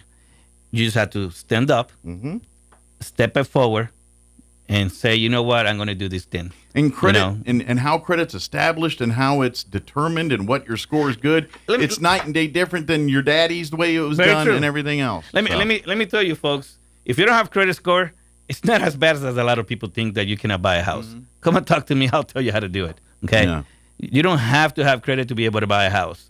But you do have to qualify in many other things to be able to buy a house. And I do have the tools to do that just the same. Bad credit is tricky to get a house, but you can do it. Bad credit is my enemy. Yeah. There's still ways to work around that, but... Yeah, we can get... If you have no credit, we can get the credit established. Exactly. That's it's my the whole bad point. credit that's the hurdle here. And folks, if you have bad credit, don't be ashamed. I've been there, done that, have the T-shirt. So sure. It happens to everybody.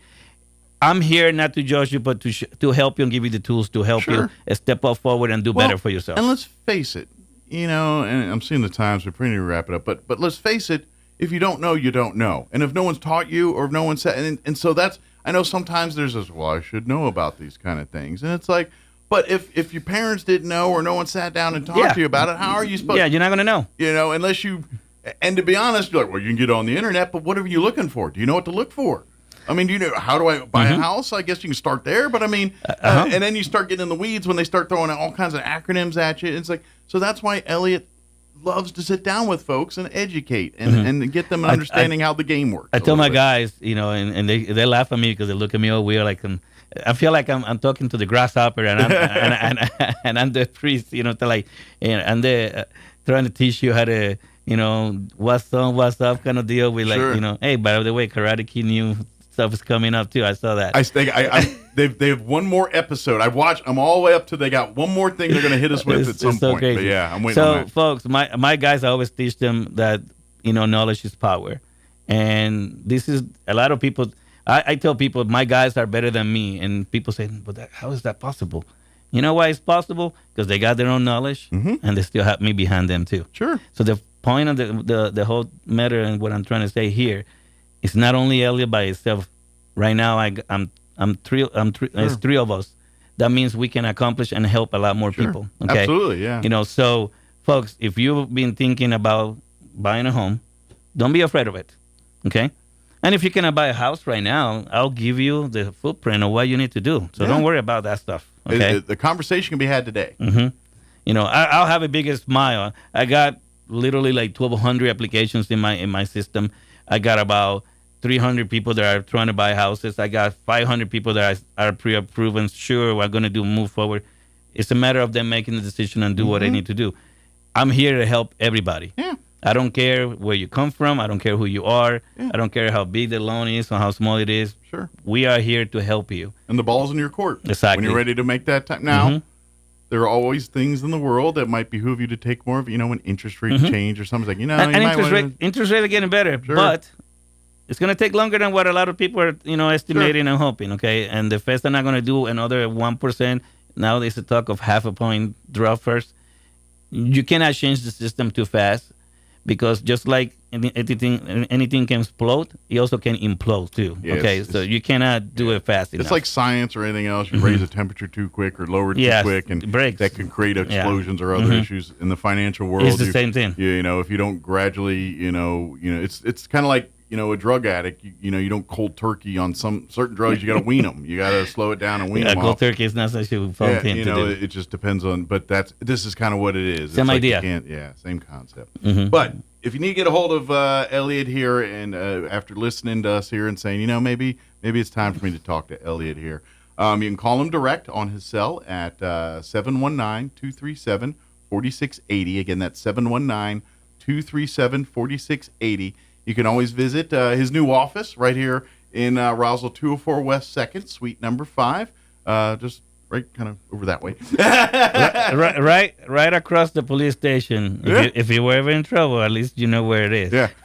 Not too far from the place where my wife has to go to get her pants altered and all that stuff. There you go. That's right. They're opening the office. There. There. That's where we go to get our pants altered. If you leave the parking lot, you just go across Richardson and you go into my parking lot. There you go. Exactly. Simple. So you can come on by 204 West 2nd, or you can call the office at the 505-445-2070. And then you can, of course, go online.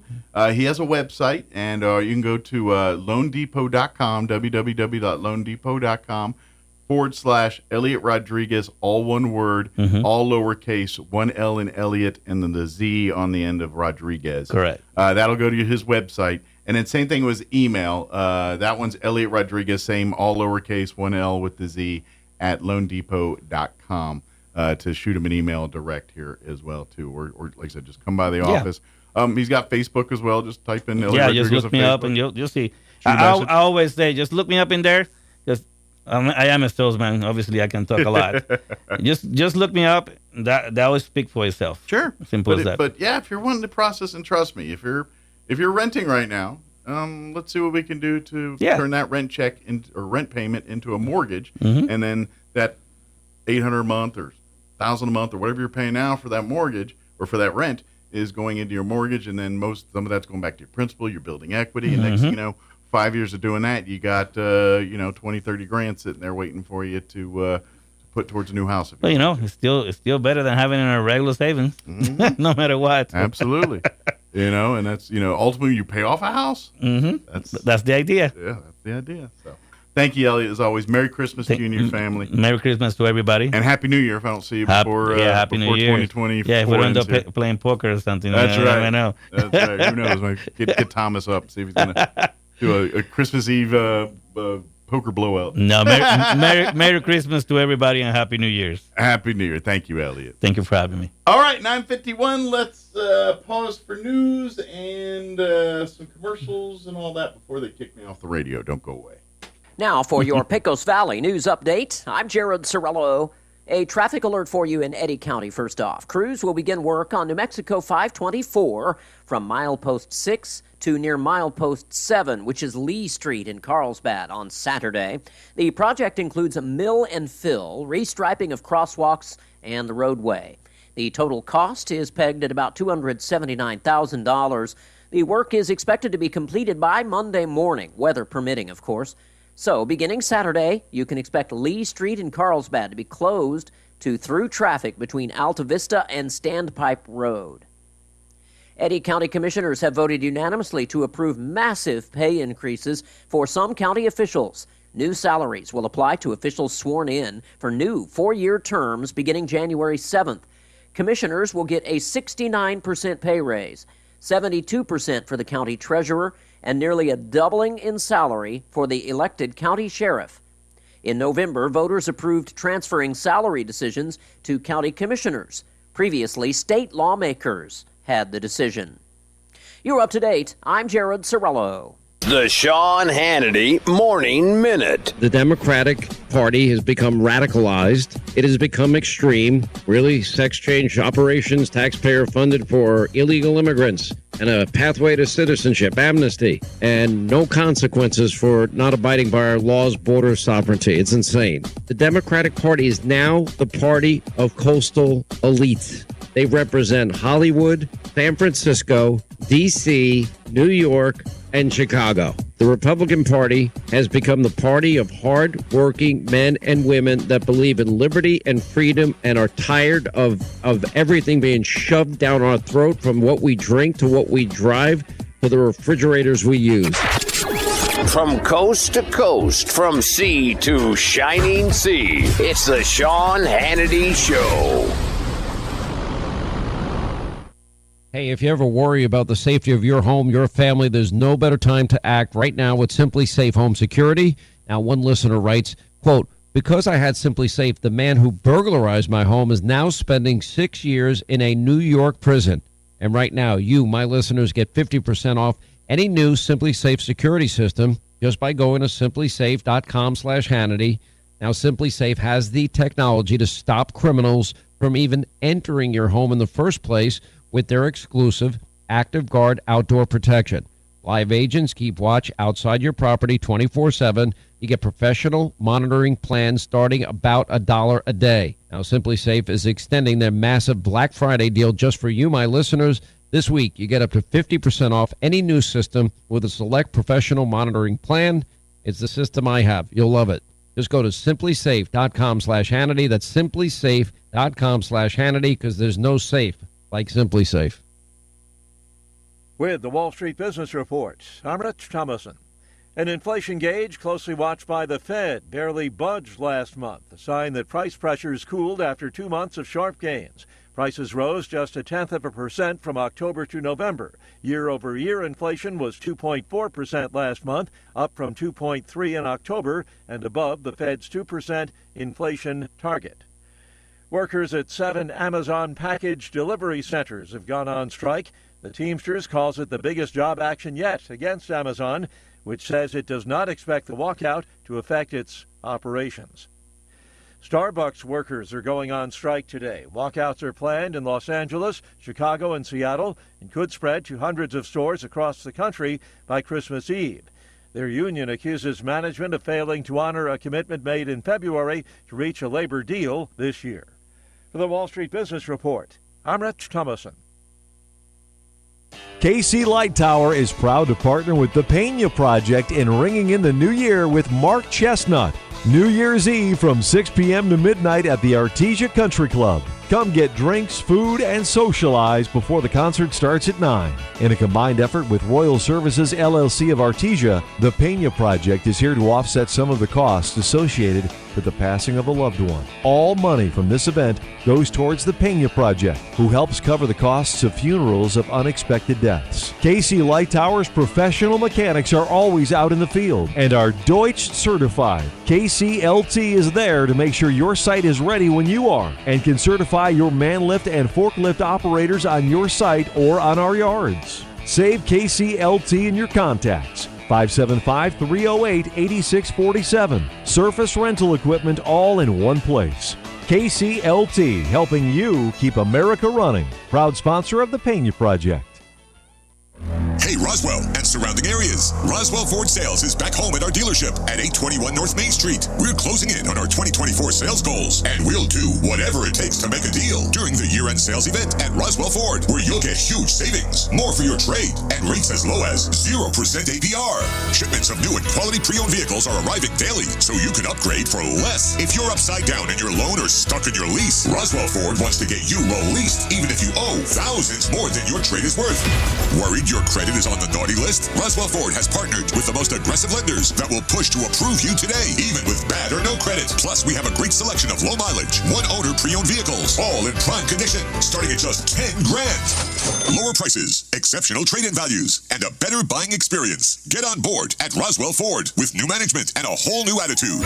821 North Main Street in beautiful Roswell, or online at roswellford.com. 0 APR for 48 months is $20.83 per thousand finance plus tax, title, and license with approved credit. Registration for the spring semester is on now at ENMU Roswell. A great career in healthcare, arts and sciences, or technical trades is waiting for you. Now's the time to skill up and get certified. Register today for spring 2025 classes and talk with an advisor. Log on to roswell.enmu.edu.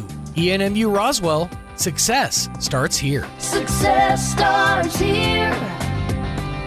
ENMU Roswell.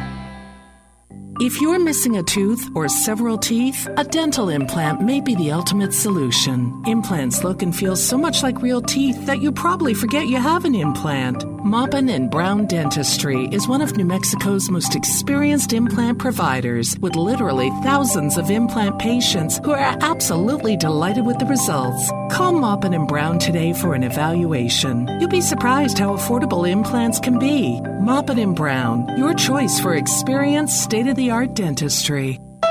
Make it a December to remember with Roswell Honda, with a sleigh full of savings across the lot, including deep discounts and low APR on Ridgeline, Accord, Civic, Pilot, Passport, and Odyssey. Plus, no payments for 90 days for qualified buyers. Then join Roswell Honda December 21st from 10 to 1 for the pre-Christmas blowout with free food, stuff for the kids, and your chance to win one of 4 awesome prizes, including an Xbox Series X, a PS5, or a 50 or 75-inch Vizio Smart TV. December to remember, on now at Roswell Honda, 2177 West 2nd. Hugh Hewitt is now in Roswell on 106.5 FM KEND Roswell. And that's going to do it for us. Have an amazing holiday. Merry Christmas and Happy New Year. Or I'll be back for New Year. But Merry Christmas to all you guys. I'll talk to you next week. Breaking news this hour from townhall.com. I'm John Scott. Congress racing toward a shutdown at the end of the day, and Republicans appear